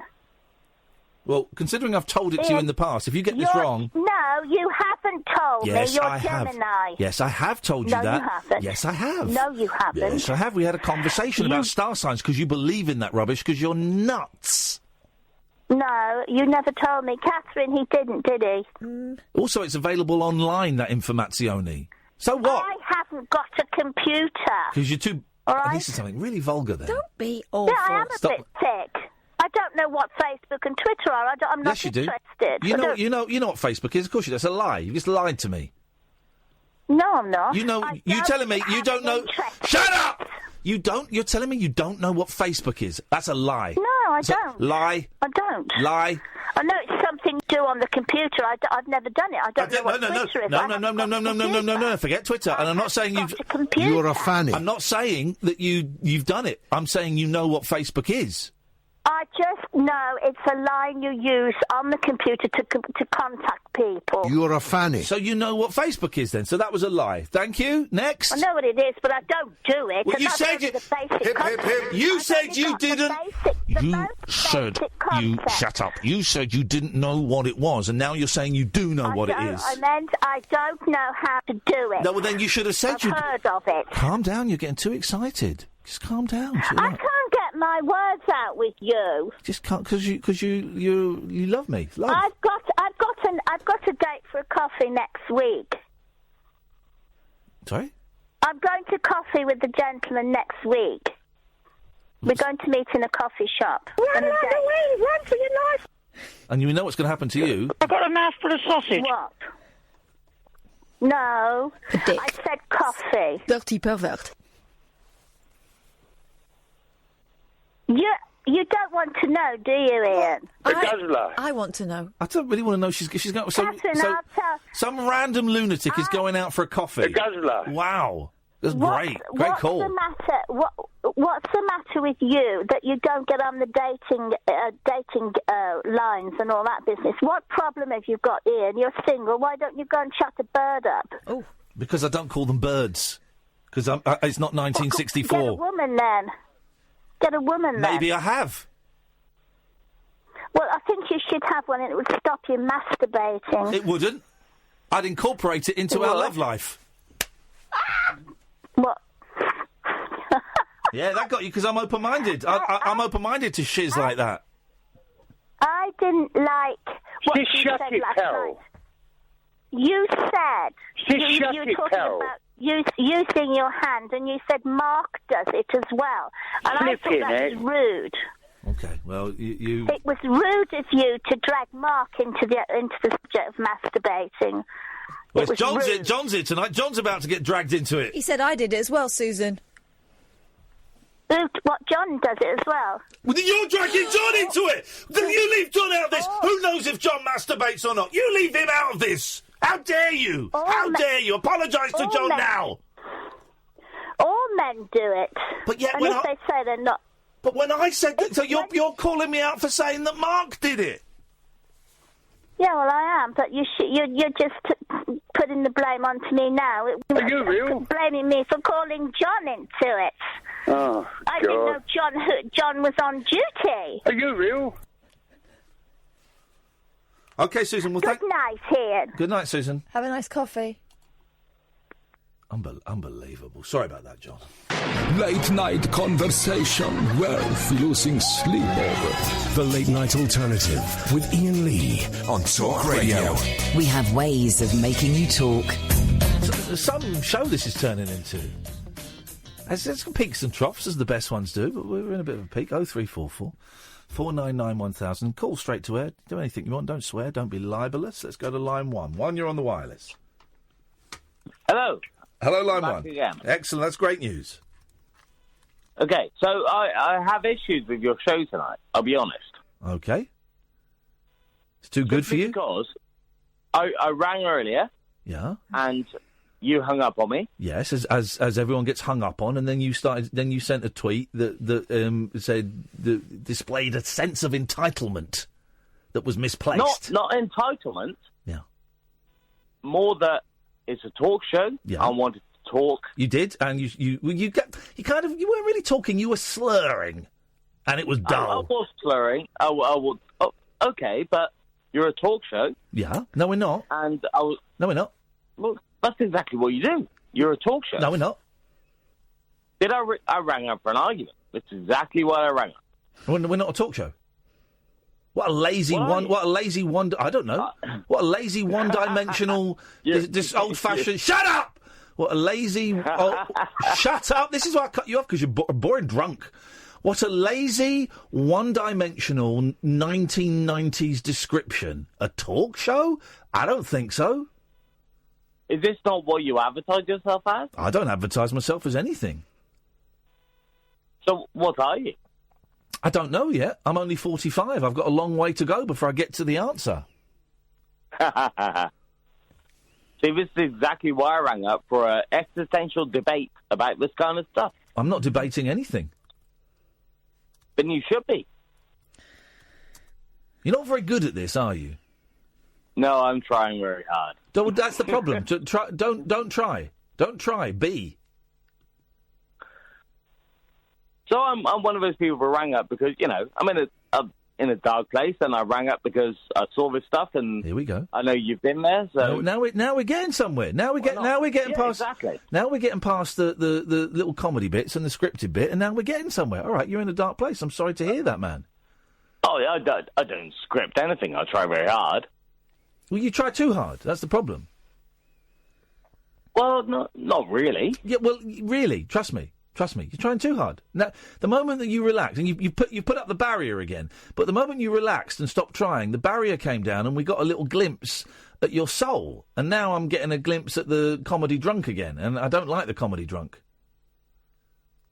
I mean, I like a comedy drunk, but also at the same time, but I have nothing else to do but ring a radio talk show host. I didn't hear any of that because it got all muffled, but I'm sure it wasn't worth repeating. So, why are you... Why are you in a dark... Here's the problem. I don't like talking to drunk people. That's kind of my big beef. I got that the first time. I don't think I said that in this conversation. No, but the fact that you hung up, I got the impression. Everyone gets hung up on, dude. Don't take it personally. Why are you in a dark? Why are you in a dark place? Oh, that's a show on its own. That's not good radio right now, is it? I'll be the judge of that, mate. The award-winning radio host will be the judge of that. It's a good line, isn't it? The award-winning radio host and his award-winning producer will be the judge of that. Well, I'm using it now. So why are you in a dark place? You haven't used that all night. Shut up! Why are you in a dark place? Let me think. I had a really good job. Shit got on top of me. I had to take a downgrade in my pay and step down from a job that I was great at. And all the shit that comes of that. So, that happens. Yeah, that happens, and I'm really sorry that happened. But anyway, I don't know why I rang up, but I'm enjoying the fact that You rang up because you are lost, and you are lonely, and you wanted to reach out and have some contact with someone that you sort of think you know, but really deep down you know you don't know, because you wanted you wanted some form of human contact and communication, because you're drunk, and the reason you're drunk is because you're feeling sad, and you thought it would make you feel better, and you've realised it hasn't made you feel better, and that life is a succession of one crappy event after another crappy event, and you want to know, does it get better at any point? Except for the last part, you were nailing it on the head.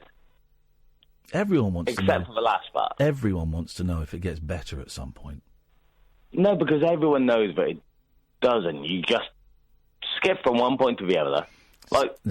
Mostly I'm pretty happy. Boy, oh boy, don't you sound happy. Here's the thing, right? It can get better. Mostly my life's great. Well, then stop whinging. I didn't whinge. Okay, well then... I explained why I was feeling the way I was feeling. But hang on a minute. If your life is mostly good, then why are you feeling that way? Because every now and again these nights come in where it slumps. Yeah. Right? Yeah.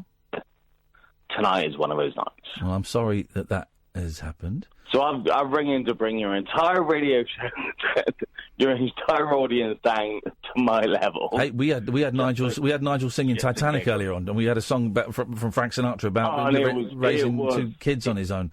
So trust me, it was impressive. We do the ups, we do the downs.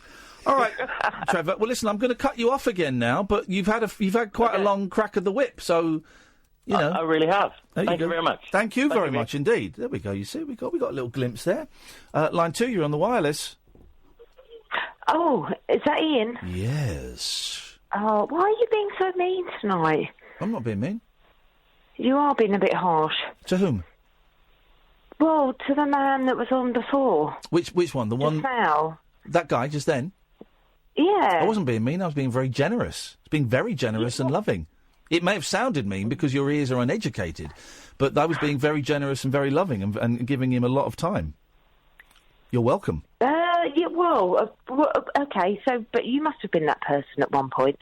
Yeah, and I would have liked to have been spoken to that way. Really? Yeah, in a caring, loving, generous, responsible way. Because the thing is, I wasn't letting... What did you want me to do? Just let him tell his boring drunk stories? Or did you want me to try and get to the heart of the... Let me finish a sentence.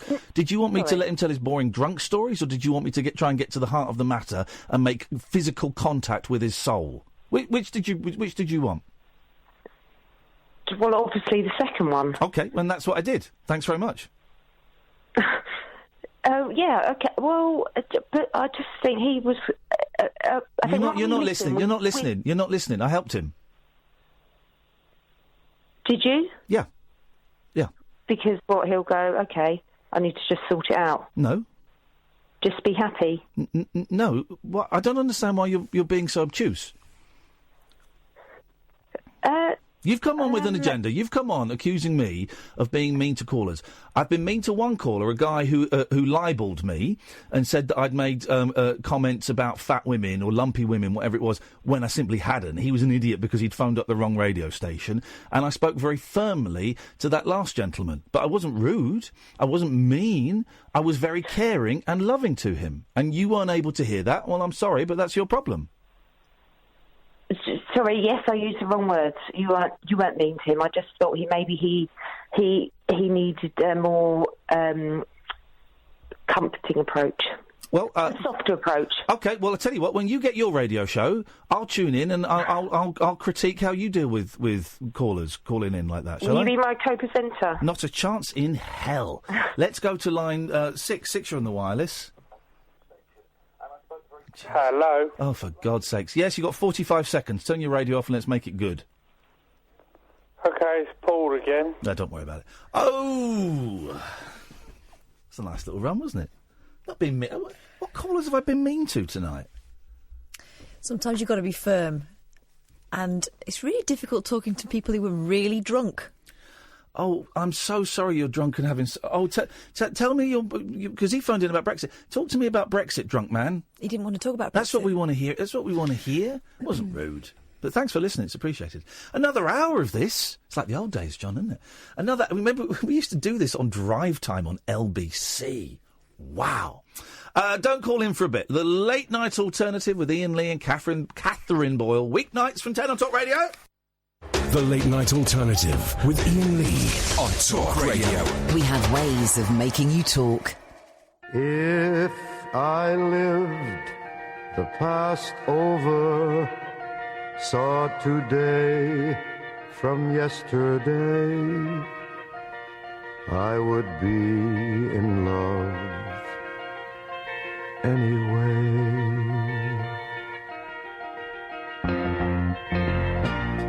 If I knew that you'd leave me, if I knew you wouldn't stay, I would be in love anyway. Sometimes I think about before. Sometimes I think if I knew then what I know now, I don't believe I'd ever change somehow, though you'll never be with me, and there are no words to say, I'll still be in love anyway. If I knew then what I know now, I don't believe I'd ever change somehow. If I knew then what I know now, I don't believe I'd ever change somehow.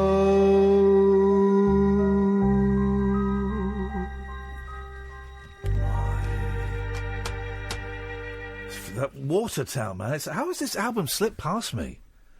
I would be in love anyway. If I knew then what I knew now, I'd still be in love. That's what he's singing to his ex-wife. Even if I knew when we started that we were gonna split up and you were gonna leave me and break my heart, I'd still be in love with you. Oh, blimey. He needs to get some self-respect. Can I borrow your, Me power. Yeah. We're taking calls straight to air. 0344 499 1000 is the telephone number if you want to give us a call. It's very simple. You don't swear. You don't be libelous. You just call up. I see your number on the screen and I go, line 1, you're on the wireless.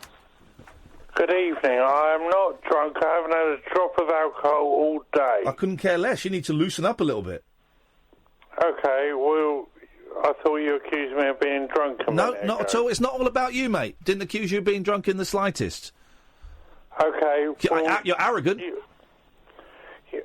You were talking about Brexit. Very arrogant man. Very arrogant, self-centred man. But no, I didn't accuse you of being drunk. I'm not arrogant or self-centered. Very, very much so. The fact that you took a passing comment that was not even connected with you, and you took it to be about you, shows an arrogance and a self-centeredness that I find staggering. Anyway, what have you called in for? I'm not arrogant or You're self-centered. very, very arrogant, very self-centred man, as just proven by what just happened. What have you called in for tonight? Okay, can I just say I would like to put Jacob Rees-Mogg and Ian Duncan-Smith on the naughty step. Okay, and what would you like to say that's going to? Not give them a smack round the back of the legs because they wouldn't learn from that. What would you like to say that's going to have an impact on my life tonight? Have you visited the new Costa coffee shop in Stoke Poges? I don't live there anymore. No. Okay, I know. Well, I just wondered if Have you been to passed see by the new there. Costa coffee shop in Stoke Poges? No. I thought you might have passed by there. I don't live that area anymore. Okay, I didn't know that. Okay. Well, thanks for calling. No worries. Good night. Tense vibes at the start of the last hour. So there are 2 logbooks, right? 2 logbooks. And there was supposed to be 1 logbook. Start off with 1 logbook where we thought it'd be easier. Instead of us keeping a record of what happened on every show, we sent out a logbook to a listener. They'd have it for 5 to 10 days. They'd fill in what happened on the show, send it back. We wouldn't open it, wouldn't look at it. We'd send it on to the next listener. They'd have it 5 to 10 days. They'd write in it whatever they wanted. Ideally, details of the show, but if they just want to draw silly pictures, they can do. Child-friendly, because it could get sent to kids. They'd send it back. We'd get it. We wouldn't look at it. We'd send it on to the next one. Should have been nice and easy, okay? The first one... Hang on a second. Line 1, you're on the wireless? Hello, mate. Just let me get out of the way of the radio. It's the chap who can lead the future. Okay, well, then you should have known you were coming on the air and you should have been away from the radio before I answered your call. Chew on that. So the first one didn't come back to us for ages because the guy didn't put enough postage on the envelope. Yeah. Right? He just put like a first-class stamp, and it's a big old book. So we didn't get it back for like a month, 5 weeks. In the meantime, we bought another book. So second logbook, and we send that out. Then the first logbook arrived back. Hang on a second. Yes, line 1, what do you want? I'm busy. Give it to me, Rugby. One time. Anything else, caller? Give it to me, Rugby. 2 times. 2 times. 2 times, he says. Okay, yeah. I think I know where this is going. Let's see. Your logbooks are dumb. Oh, what a burn. So we got a second one and we sent it out. In the meantime, the first one turned up. So now we've got 2 logbooks. So we had them both going out independently. So the second one got held hostage by an idiot who was unhappy with a T-shirt business that's run by a friend of mine. So he withheld the book, held the book ransom. That'll teach the person it doesn't have anything to do with I the told book. Scott. Scott just laughed and went, "Oh, that guy was a nightmare." Sorry about the book, mate. And he emailed me and told me this. Anyway, we got that book back. And in the meantime, the second logbook had been sent out to a young lady, Isabel, in America. She's 11, lives in Texas, Waco, Tennessee. Texas, Tennessee. And then the second one, then another logbook, the other logbook was sent out to Lou, who'd been begging us and begging us and begging us. And as I always knew, and I said, right, she's been begging us so much, actually being a P in the A. We ain't going to get that book back. We didn't get that book back for about 5 weeks. She had health problems and stuff like that, but still, I just knew it, right? So far, I think the only person who had it and sent it back within a reasonable or the agreed time was Eben. No, it wasn't. Eben did the first time he had it. Eben was in Freshers Week, wasn't he? The second time, he kept it for ages. Anyway, yeah. So we got that book back and we sent that off, but there's still the first or the second book was with Isabel in America for ages, about a month, 5 weeks. So last week we called her out. We called an 11-year-old out on the show. Right? We called her out. And we phoned her in Texas, Tennessee. And she didn't answer, went straight to answer phone. It didn't go straight, it rang and then it went to answer phone. And we called her out. Well, today that book arrived.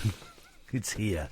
And now I feel really, really bad for bullying an 11-year-old on the radio. Firstly, she needs to learn responsibility. But second, for the love of all that is holy, I can't have a young woman going around thinking we hate her. We love you.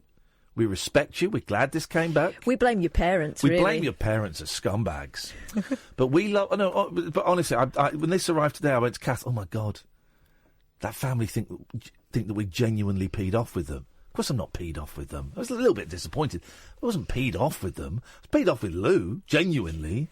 I was peed off with the guy that held it hostage. I was peed off with the fella in Scotland who only put a first-class stamp on, a big old, thick envelope. But I'm not, honestly, I'm not peed off at all in the slightest. I'm not peed off in the slightest with that. And you're very welcome to call the show anytime you want. What if there's a note in here? There's the book. No custard. Now, we're not supposed to look in it, but I'm just going to give it a little shake to see if...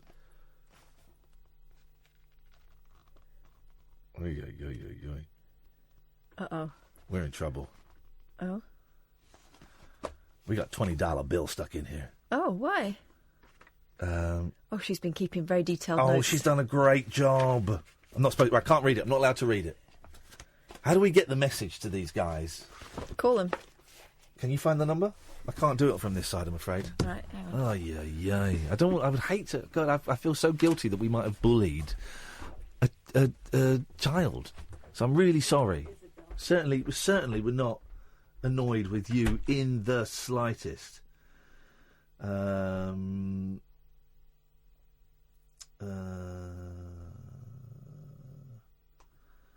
going on here?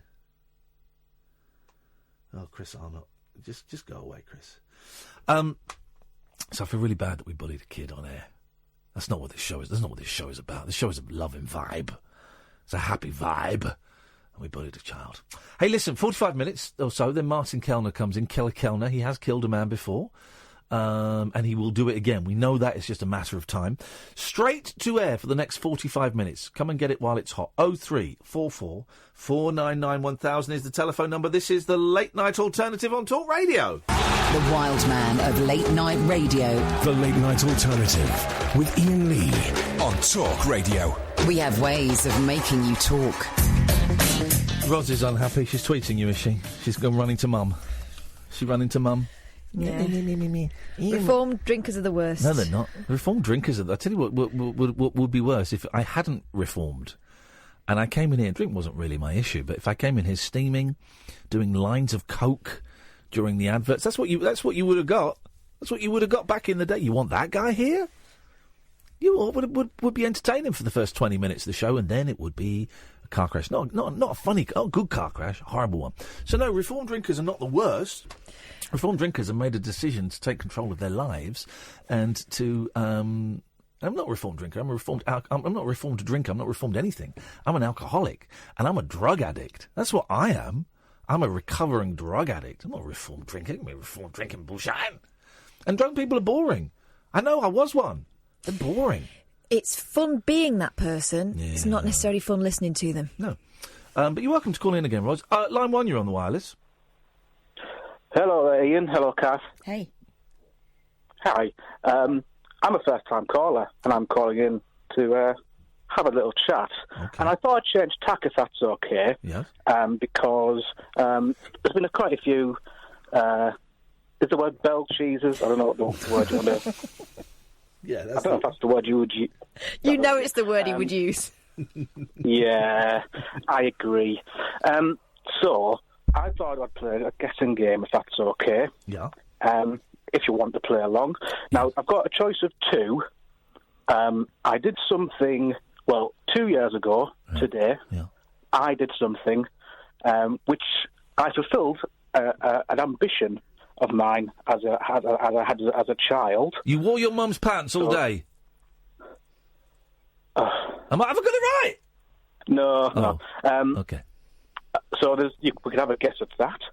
Or I did something 2 days ago that has left me very uncomfortable. What? Catherine? You can have a guess at what he did 2 years ago that fulfilled a childhood dream and what he did 2 days ago that made him feel uncomfortable. I thought we said to David Gore. No, 2 days ago. 2 days ago. That might be the pants. Yeah, I'm from County Durham, so I apologise. Don't you dare apologise. No, we should apologise. No. People with weird accents should apologise to people who don't have accents. All right, Milk. Okay, well, what did you do 2 days ago? Did you punch someone? No, I'm quite a mellow fellow. A mellow fellow. Well, obviously, I've got no idea. Are you going to give us clues, or? Well, try. I don't know. Maybe try 20 questions or something like that. If you want to do it that way. Okay, so let's. Okay. Answer yes or no. Okay. Is what you did? Sorry. What was that? Sorry, it's that discomfort I was talking about. Sorry. Is what you did interesting? I think you've talked about it before on your show. Is it potholing? No. Kathy, you going to help me out with this? Because I'm losing the will. Well, we're talking about the thing two days ago, because that's obviously the thing. Oh, sorry again. Here we go. It's made him feel... What is that noise? It's made him feel, wibbly. Wibbly wobbly. Hang on a second. Stay there. Stay there. Let's... Line 2? Yes? Yeah. Would you like to guess what this gentleman has done 2 days ago? I don't know. I just wanted to have a word with you and Kath. OK, well, stay there, gentlemen. Let's talk. We want to talk to Joan, first of all. We'll come back to you in a minute. Yes, Joan, my dear. Hello. Shut up! Yes, Joan, what would you like to say to me and Kath? Did you look up Peace Hall, Kath? Yes, thank you. Yeah, we did, didn't we? Yeah, we did look up Peace Hall, yes, in Halifax. The weekend you were there, 5,000 went through, and they had a tent with refreshments in and a lot of quiet singing. We saw it just as they were closing it up. Yeah, we were too late. We were hungry, and we got there, and we saw them closing it, and we went, well, that looked nice. What a shame. Never mind. Uh, They had a big old Christmas market, didn't they, that weekend? It is. They're one every day till Christmas, yeah. Oh, do they? It's a great place. Cloverdale tape today, stick today, you know, that news off the papers. Oh, yeah. And that's what it told me. Can I tell you a lovely story? Oh, I wish you would. Yeah, please do. Please. Well, Shut up, you caller. I'm talking to very Joan now. much either. We went on holiday with this couple that ran holiday bus, you know, private holiday bus. And Swingers. we went, I don't know where we went, but they had day trips. And she knew about us, like, and they stopped and people were getting off. She said, look, if you took up those steps, there's no traffic up there, and there's shops and seats, so they're giving us a packed lunch. So we sat down and ate our packed lunch, and I said, hey, watch me bag while I go and put this rubbish in this bin. Yeah. When I go, and if we'll go up to Marks and Spencer and see if they've any drinks. You know, Yeah. You didn't have any drinks in your packed lunch? Pardon? You didn't have no drinks in the packed lunch? That's an oversight, No. yeah. Okay. Anyway, we got to the shop. I said, where's my handbag? He said, I don't know. Oh, no. I said, well, I left it with you. So I shot back to the seat. It had gone. Oh, of course it had. Went in optician. She said, no, love, that's the shop next door. So I went in the shop next door. She said, what sort of bag it was? I told her. Yeah. She said, what was in it? So I told her everything that was in it, including a lot of money in an envelope we got out for a holiday, you know. Yeah, your holiday money, yeah. She said, well, it is your bag. And a tramp handed it in. Yay! There we As we were going through the door, this tramp came and said, I saw your husband leave your bag, though, so I thought you'd need it. Oh. I said, thank you very much, and I gave him a big kiss and hug and £20. Oh, you're a good one, Joe. Oh, well done, you. Wasn't that lovely? Yeah, well done. Yeah, be quiet, caller. What a lovely story. Isn't that nice? Yeah, nice to finish with, isn't it, that? Although, why, if he saw your husband leave it, why didn't he pick it up and take it to your husband? Maybe your husband's really fast. You didn't see it till we got Oh, it. see. well done him, and well done the shop, and well done you, and It shows that tramps aren't all rotten, doesn't it? yeah, it does, because it does show that tramps aren't all rotten. It's a lesson for today. No, they're Yeah, not. it is. was really nice. I said, first time I've ever kissed a tramp. There you go. Well, that just goes to show that even some of those I horrible, didn't dirty mind, and tramps, I gave him £20 because it's, you know. he'd have spent it on booze. It was but worth it. It was worth it. Hey, Joan, listen, nice one. How are you feeling tonight? You all right? Yeah, fine. You look ready for a funky weekend? Well, I'm going to see him tomorrow, on Sunday, that's all. Okay. All right. Well, you have a lovely weekend, and maybe we'll speak next week, Joan. I'll be well, yeah, thank you. Take care, my love. Bye, Bye-bye. night. Bye-bye. Bye-night. I like Joan a lot. She's one of my favourite I know, callers. I love Was her. it? Did you hand in a lady's bag into an optician's? No. I know what you've done. No. I know what you've done. Go on. You've shaved your balls. Well. Think we got that right. Thanks very much indeed. Let's go to line 3. 3, you're on the wireless. Hello. Mm-hmm.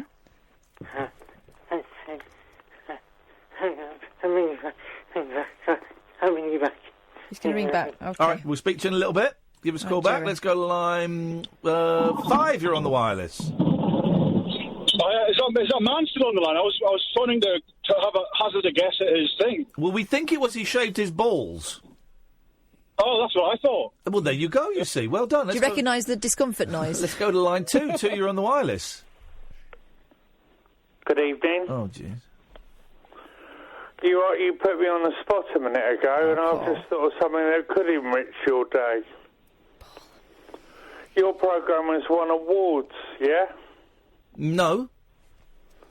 I thought your late night show had won an award. Nope. Me and Kath have won awards. The show hasn't won awards. We're award winners. Catherine and I are award winners. You won awards. Yeah. Loads. Okay, that's great. Some good ones as well, not just the crappy So gillards. can I say something now that I've just thought of? Oh, is it going to be one of your crap jokes? No, it's not a joke at all. Just say it. Instead of just phoning in saying, can I say, you're on a... just say it. Or can I say? No, you can't, because you kept saying, can I say? Line 1, you're on the wireless. Penis. Sorry? Penis? Yes. Where? Here. Can I have it? No. Go on, let me have it. What do you want to do with it? I'll show you. Oh, I feel threatened. Thanks. Well, in that case, I'll say goodbye, sir. Don't want anyone to feel threatened. No, pop it away, love. But he was... Well, even if he was waggling his penis around, that's still not an excuse. No.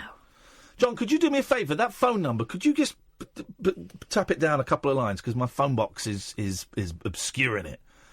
If you just write something above it and just tap it down. Oh, hang on a minute. Oh, no, you've gone the wrong way. Hang on a minute. That's right. I can write it down on a bit of paper. We got it. We got there.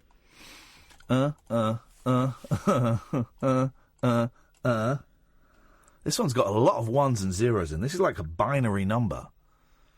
It ends with a 2. I hope they're not upset. I hope the mum and dad are upset. It's Christmas. Let's no one be upset. It's an English ringtone. Hi, the person you're calling is using a screening service from Google and will get a copy of this conversation. Go ahead and say your name and why you're calling. Hello, Isabel. This is Iain Lee from Talk Radio. First of all, I'd like to thank you for sending back the logbook. A little bit late, but I'm here to say I hope that we are still friends. I hope you don't in any way feel... don't sneeze! I can't help it. I hope... Please! This is... I hope that... Sorry, Catherine is ruining it. I hope that we can still be friends. I think you're great. I wasn't in any way genuinely upset. I mean, I was disappointed, but I wasn't genuinely upset that you hadn't sent it back, and I feel bad, and I want us to be friends, and it's Christmas, and love to you. If anyone should feel bad, it should be your mum. Catherine would like to say sorry too. I don't want to say sorry. I think Well, you you're don't- wonderful, you should and I wasn't mean about you in the first place. I wasn't mean about Ian's her. the one that rang you up making demands. I wouldn't. I just asked for like my... you owed him money. I asked... Which, by the way, you appear to have enclosed. I You asked- didn't need to do that. I asked for my property back. That was very disingenuous. Anyway... No, I meant that. Thank you, Isabel. Thanks, Isabel. Merry Christmas. No, Merry Christmas. I said Merry Christmas from me, not from Catherine. Do you want to say something else, Catherine? Oh, I hung up before you could say it. That's just made everything better. Tell us about the lady that married a pirate ghost. Of course I'll tell you the story. Have you got any pirate music? Yeah. Oh, it's sad pirate music. Well, do you know what I'm going to do? I go to YouTube and we type in sad Pirate music. Here we go. Here we go. So this is- Enjoy Christmas, Whoa, but suffer... whoa! You haven't paid to advertise on this station. Here we go. Sad pirate music.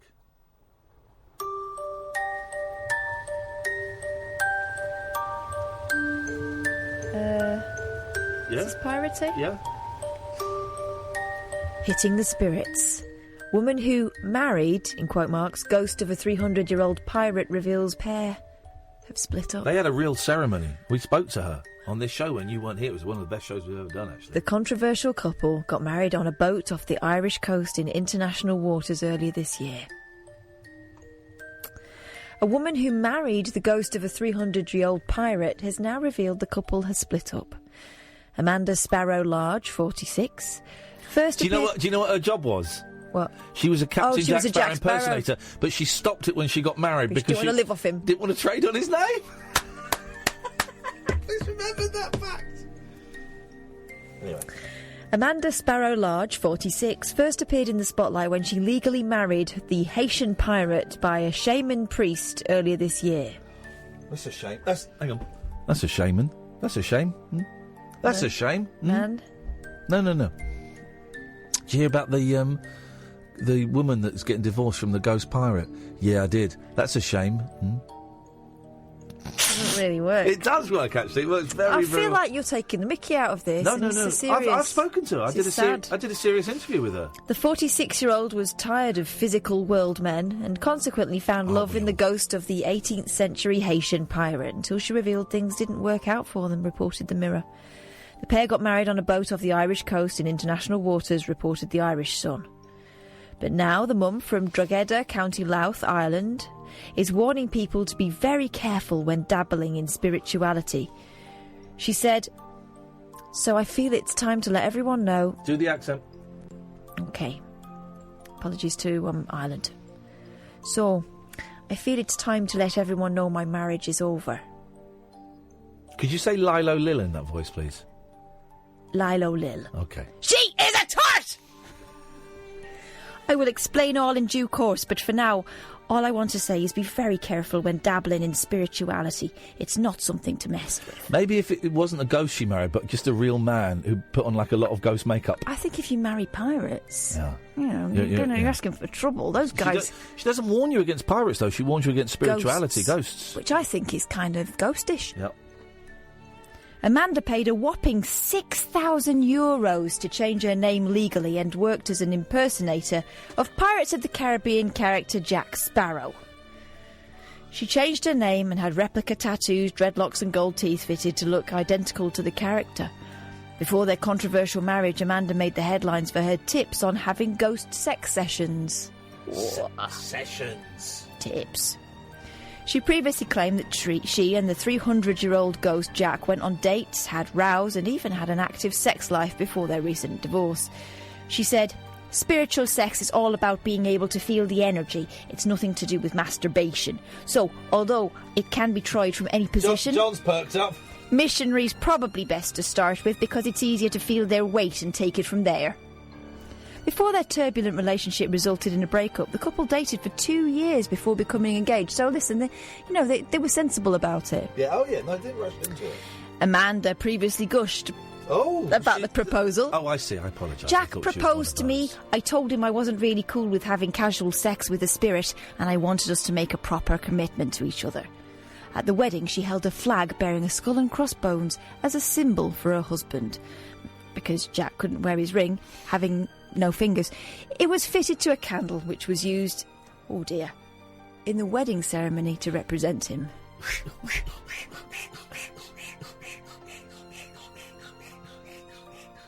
You're such an idiot. I'm not the one that's got married and then divorced from a ghost and had sex with a candle, pretending it was my husband. I think it's just very sad. They just couldn't make it work. No, I couldn't. It's sad, isn't it, line 1? See you next Tuesday, Steve Allen. Okay, thank you very much indeed. By the way, to the gentleman that was calling out my listeners for being morons and idiots for listening and saying that this was the right time slot for me because I broadcast to morons and idiots, and then just said that all of my listeners were ugly old slags. Wow. Just got you suspended from Twitter. Got your Twitter account locked down. Got it locked down. And this is the music we play when we get someone locked down on Twitter. Hey, hey. This is pirate battle music. Oh, that sounds like a very camp battle. It does. 0344 499 1000 is the telephone number. Call straight to air for the last 30 minutes. Let's speed things up now, guys, OK?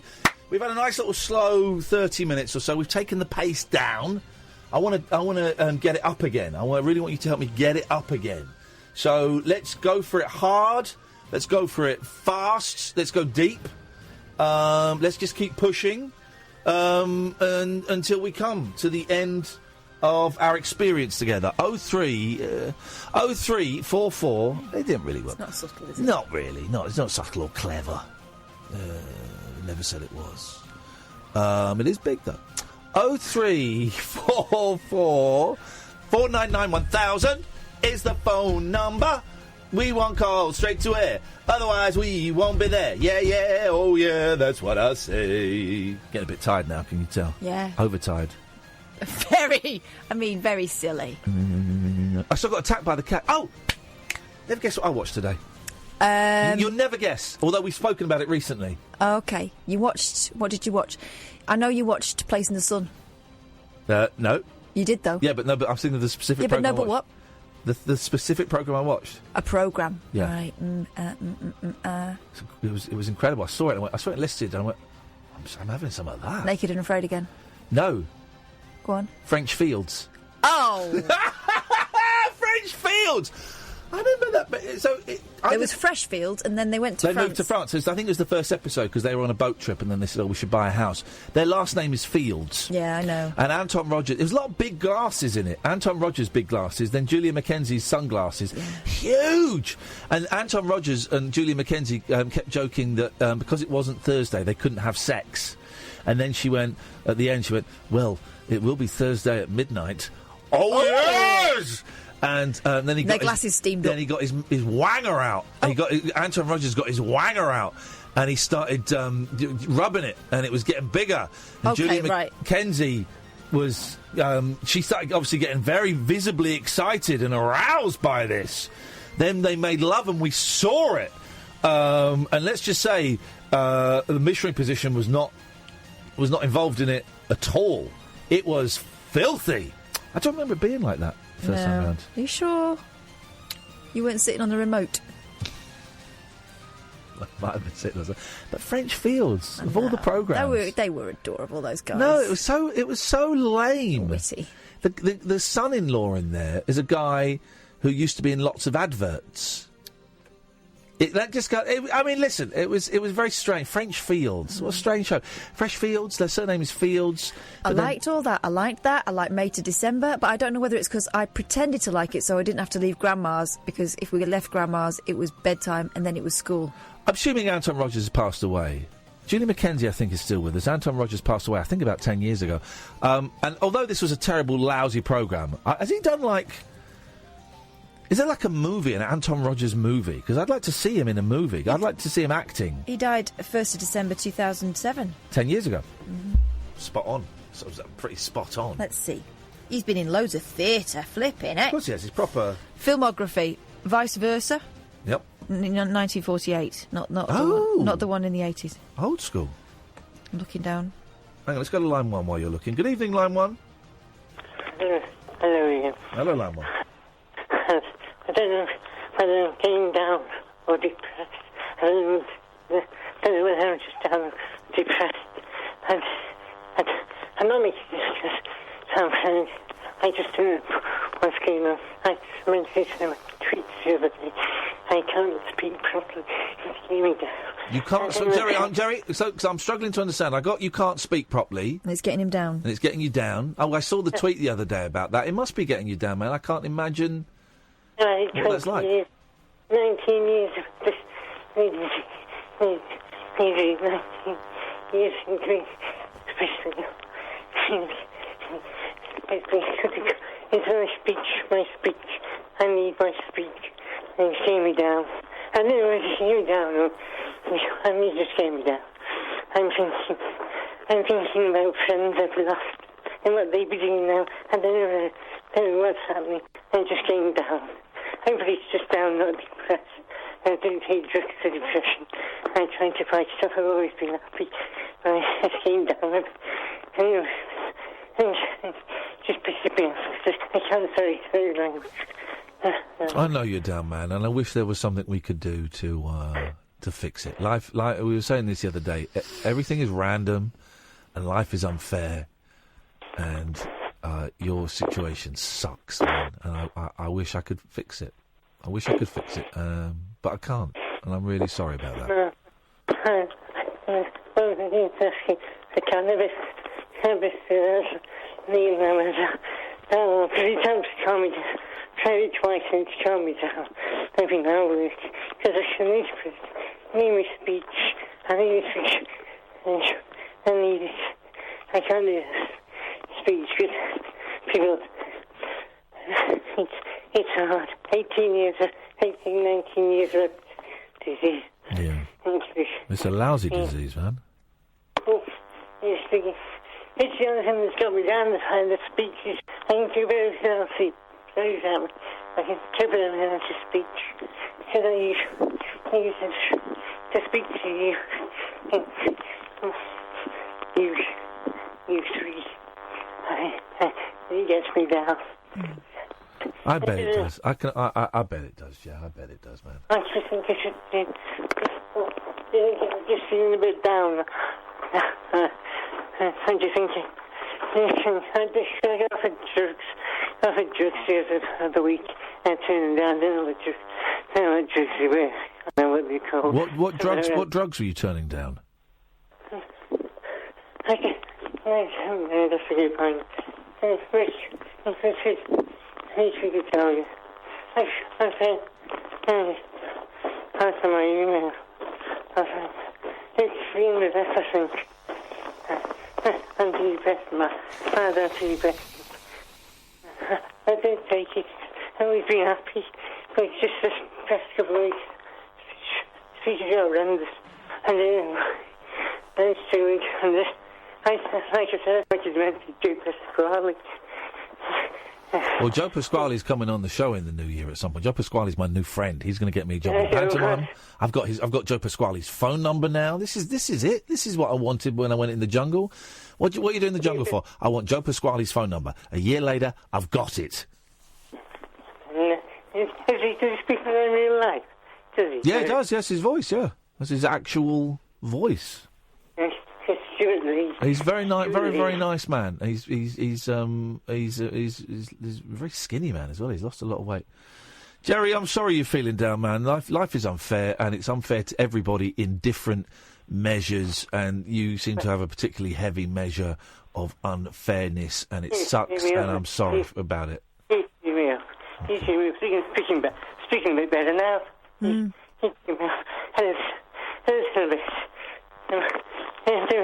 My addiction anniversary this week, and my addiction, rest in peace, legend. Well, I'm going to tell you to stick it up your bum now. Up your bum. Up your bum. How come we can always hear that bit properly? Oh, because it's said with such passion. Life unfair. We were talking about this the other day. Just everything is random. Yeah. Line 2, you're on the wireless. Jeez. Hello? Hello, line 2? Hello. I just wanted to remind you at 17 past midnight, it's said something not nice about the accents of people. They should not call this if they have thick accents.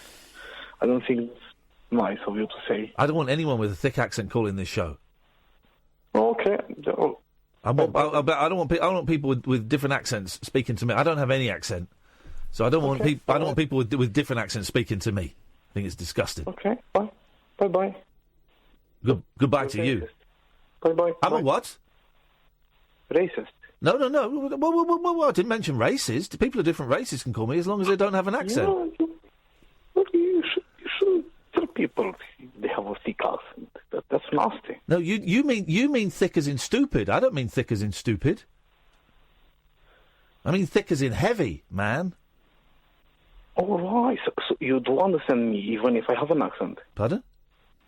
You do understand me even if I have an accent. You do understand me when I speak with you. I understand you, yes, sir.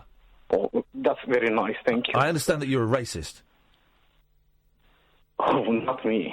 Yeah, yes. You're refusing. You're refusing. It was 17 past. I don't have a problem with races. I have a problem with accents. It's different. You have a problem with me because of my race. You're not going to phone this show again. You just said. Well, 17 past midnight when I heard you have a problem with accents. Yes, I have a problem with accents, not races. On this show, yeah. And now you're telling me you're never going to call this show again because of my race. I'm the racist? Huh? What?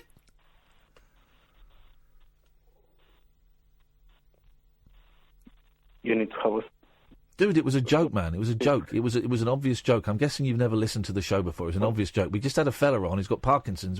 It takes... I do apologise, Dan. It was my mistake. I didn't understand right. And I apologise, man. Listen, I love you. I love accents. I love all the accents. Apart from the Manchester one and yours, I love all... I'm joking. I love all accents. Of course, it was a joke, man. I want people to call in. This is a show based on love and peace, and everybody is welcome. That's why I called. Everybody's welcome. You're double welcome, my friend. I love your accent. You guys are welcoming. I want to put your accent in a sandwich and eat it. Oh, that's a bit weird. No, it's not. Where are you from, my friend? No, my accent is too thick to eat it. Where are you from? East Europe. Specifically? That's quite vague. Give us a country. Romania. There you go. You're a smart one. Is it that one? No. Yeah, I got it right first go. You're a smart one. I'm a very smart one. I love the Romanians. I love the accent. I love the people. Listen, this isn't the Nigel Farage show on it. This isn't LBC, for crying out loud. I want you guys here. I want all of you people. I want as many of you over here as we can get. And I'm embarrassed and ashamed that we're going to kick you all out. I love you, man. I know it was a gentleman from north of Britain, North UK, who spoke and you didn't like his thick accent. Yeah. It was a joke. I don't know. No, he's right. I don't like northern accents. I think that is disgusting. You know why he's saying that? Do you know why he's saying that? Pardon? Do you know why he's saying that in particular? Please tell me. Because I'm northern, so he's joking with me. Oh, right. I love this guy. Jesus Christ. Yeah, exactly. I mean... It's all about you guys. It's nothing. Okay. Hey, listen. What's your name, my friend? Thank you. What's your name, my friend? Just Michael. Oh, he doesn't even want to tell us his name. This guy's a spy. Oh. This guy's a Romanian spy. He's secret. We're going to call you Secret Michael. Listen, Michael. How funny, he's got a really English name. Listen, Michael, you are very welcome here, my friend, and you're welcome to come on this show anytime you want, and it was a joke, and if it in any way upset you, I'm really sorry, but you know what? Much. I did get it now. It's something... I'm glad it upset you, because it meant that you called in. It meant you called in and... Something with all the accents, just with northern accents. Exactly. Hey, listen, brother, it's nice to talk to you, Michael. We'll speak again. Thank you. Night, and I love listening to you guys. We love talking to you, man. You give us a call anytime you want. There you go. You Poor see, Michael. Oh, bless him. He's a good lad. We've got another 10 minutes or so of this before Kellner comes. Martin, sir, Mr. Kellner, to you. Killer Kellner. Killer Kellner. The late night alternative, Iain and Kath on Talk Radio. The late night alternative with Iain Lee. Unfiltered night talk with the original king of unconventional conversation on Talk Radio. We have ways of making you talk. OK, let's rattle through these last few calls. 10 minutes before Martin Kellner comes in and takes you through the night. 0344 499 1000 is the telephone number. Ros, can you explain yourself? Who do you think? Hello, who's that? Oh, hello. This is Sheila. Hello, Sheila. Fake Sheila. Fake Sheila. Gorgeous. Fake Sheila. How are you? Oh, let's be honest. I don't know if you noticed this, Catherine. Shoved her boobs in my face on Sunday night. Did you see this? I didn't see that. You did say that. You said that. Yeah. You did, because you did. We're having a picture taken, and suddenly I couldn't breathe. No, you said you had a boob in your face, and I so wanted to say, well, you can have two if you like, but I didn't, and I regret that since. Anyway, wanted to call up because you're talking about quite a few things here that I'd like to talk about. Fresh Fields. French Fields, yeah. I watched French Fields today. It was on. I used to love that programme. Shut up, man. Anyone else watched it? Shut up. It was boring. It wasn't funny then. It was slow. Oh no, they were charming. No, but it was not funny. I know it's not funny, but my brother was like 10 years older than me, and he loved 80s shows. Yeah. And so I kind of watched loads of them, even though they weren't funny and they weren't politically correct or anything like that. But I loved them. Like things like, do you remember Robin's Nest? Robin, you used to like a bit of Robin's Nest, of course, yeah. Richard O'Sullivan, big fan, and Paula Wilcox, and Sally, what was the blonde lady? The blonde lady, Sally Thompson, thank you, yeah, with the teeth, yeah, but, you know, it's a very sexy, quite risque show, Robin's Nest. No, not Robin's, not Robin's, that's Man About the House. Man About the House, Man About the House, that was it. Yes, Man About the House, that was a spin-off, wasn't it, of George and Mildred? Yeah, we go, yes, Robin's Nest was a different I used to quite like those kind of things. Yeah. So yeah, I was thinking I'm not going to call, and then you talked about French Fields. Yeah. But yeah, that's it. So I thought, cool. All right. Also, yes. Quick, because we're rattling. Yes. This is it. The last 5 minutes of the show. We're supposed to be doing like a quick rattle. All right, I'll talk really quickly then. Okay. Please, can I have the logbook? Because you know I live in London. I don't live very far away, and I can definitely fill it up before New Year, and I'll definitely give it back to you. And if I don't, the thing is, the last you can come and get it. Well, that sounds like a sex trap. No, you don't have to get it. I think the guy that answers your call, Sam, lives around this area. That's weird that you even know that. We'll think about it. Line 2, you're on the wireless. Hello, Ian. I just wanted to clear something up from earlier. Catherine did get sort of the right answer, but there was a bit more to it. Okay, go on then. So what did you do 2 days ago?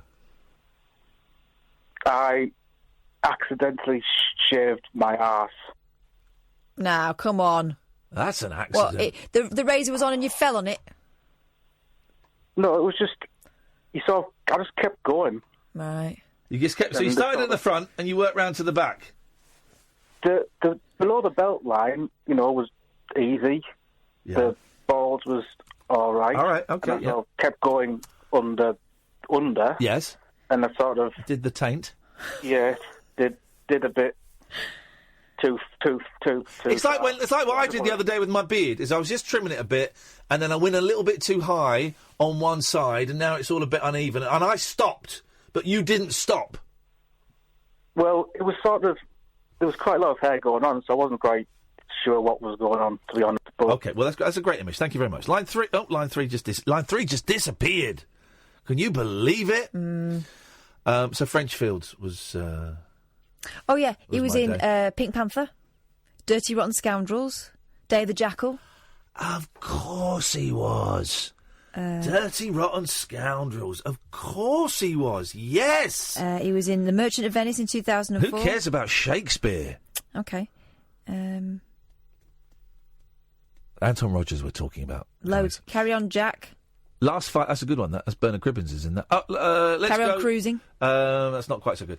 Line 1, you're on the wireless. Hi. Quick now, be quick, get to the point, please, caller. Okay, Gerry might find it beneficial to take cannabis oil for his Parkinson's. Well, that's what he was kind of saying, isn't it? Okay, well, that's... I didn't hear anybody say it, darling, but I feel sorry for Gerry. Okay, well, can we trust you to get some up to him, then? I don't know where Gerry is, darling. Okay, right, well, thanks for your advice. Bye. Might help him, bye. Bye. Okay. Cannabis oil cures everything.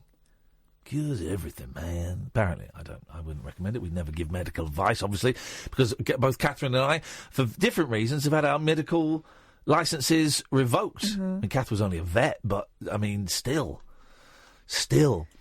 I didn't realise horses could do that. Yeah, I know. 03444991000. Last couple of minutes of the show. Is anyone else going to call in? We've had a good hit rate. We've had an excellent hit rate. We've had a good old hit rate. I was worried it was going to be a little tiny little bit slow tonight, but it's a good old hit rate. Ros, I don't understand your comment. I'm assuming you're suggesting that Gerry was masturbating. Gerry's got Parkinson's. So I'm hoping. Well, I don't understand your comment, Ros. I don't understand your comment. So my suggestion is, you put the wine down, you put the phone down, put your head down. Yes, line 1. Hello there. Hello. Hi. I just thought I'd give you a quick call. I've been listening to the show for a couple of weeks now. You have thoroughly entertained me. Great show. You're doing really well and cracking me up every single time. Great. Hey. Well, I'm waiting for the butt. Is there a butt? That's me. This is incredible. What's your name, caller? Emma. Hey, Emma. That's a really kind of you. That's a really kind of you to phone in and say that. I don't know when. That's very kind of you to phone in, and we appreciate that. Thank you very much indeed. Keep listening. I will. Thanks, guys. Thank you, Emma. Bye-bye. There we go. Look, I was waiting for the punch in the fist in the velvet glove. Yeah. There was no fist. Line 2, you're on the wireless. Hiya, it's Katie. Hello, hello, Katie. Hi. Just a quick one. I've been having really bad nightmares since I upped my medication, so can you just tell me to have sweet dreams? No, because I'm old enough to be your dad's older brother. But Catherine can do it. All right, let's. How do we do this? Hang on a minute. Let's get some appropriate music that will just help ease. Are you lying down, Katie? Yeah. Good. Right. Oh no, not this music. No, that's Scary Dreams. What music? All right, that's sorry. the Scary Dreams music. No, that's Chilling Dreams. Sweet dreams, Katie. Sweet dreams from beyond the grave. Does that help, Katie? Excellent stuff. Night. Line 3, you're on the So horrible. Poor kid. Line 3, you're on the wireless. Hello. I want to say night to Katie. Oh! Go on, she'll be listening. Go on, she's gone, but she'll be listening. Oh, it's Michael again. We guessed from your silly accent. Now, it's a joke. It's a joke. But she's listening. Hang on a minute. Just stay there. I wonder if we're running out of. So she's going to get a call from an anonymous number, and then she's going to get Michael saying, "Good night, Katie." I think this is it. This might be the wrong number because it's not got a name on it. Someone's going to get a shock then, aren't they? Someone's in for a little bit of a shocksy. Oh, just say when she answers. Just say hello, Katie. All right, we won't be here. Hello. That's not Katie. I'm sorry. No, hang on. We got the wrong number. Reverse this phone Sorry, call. that was us. We called the wrong person. Sorry, goodbye. I don't know. Goodbye, caller. Hang on. What have you done? Hang on. Let's try this. This one. This is Katie. Right. So when she answers, you do it. We're not here. Okay. There we go. It's Katie. Here we go. There you go.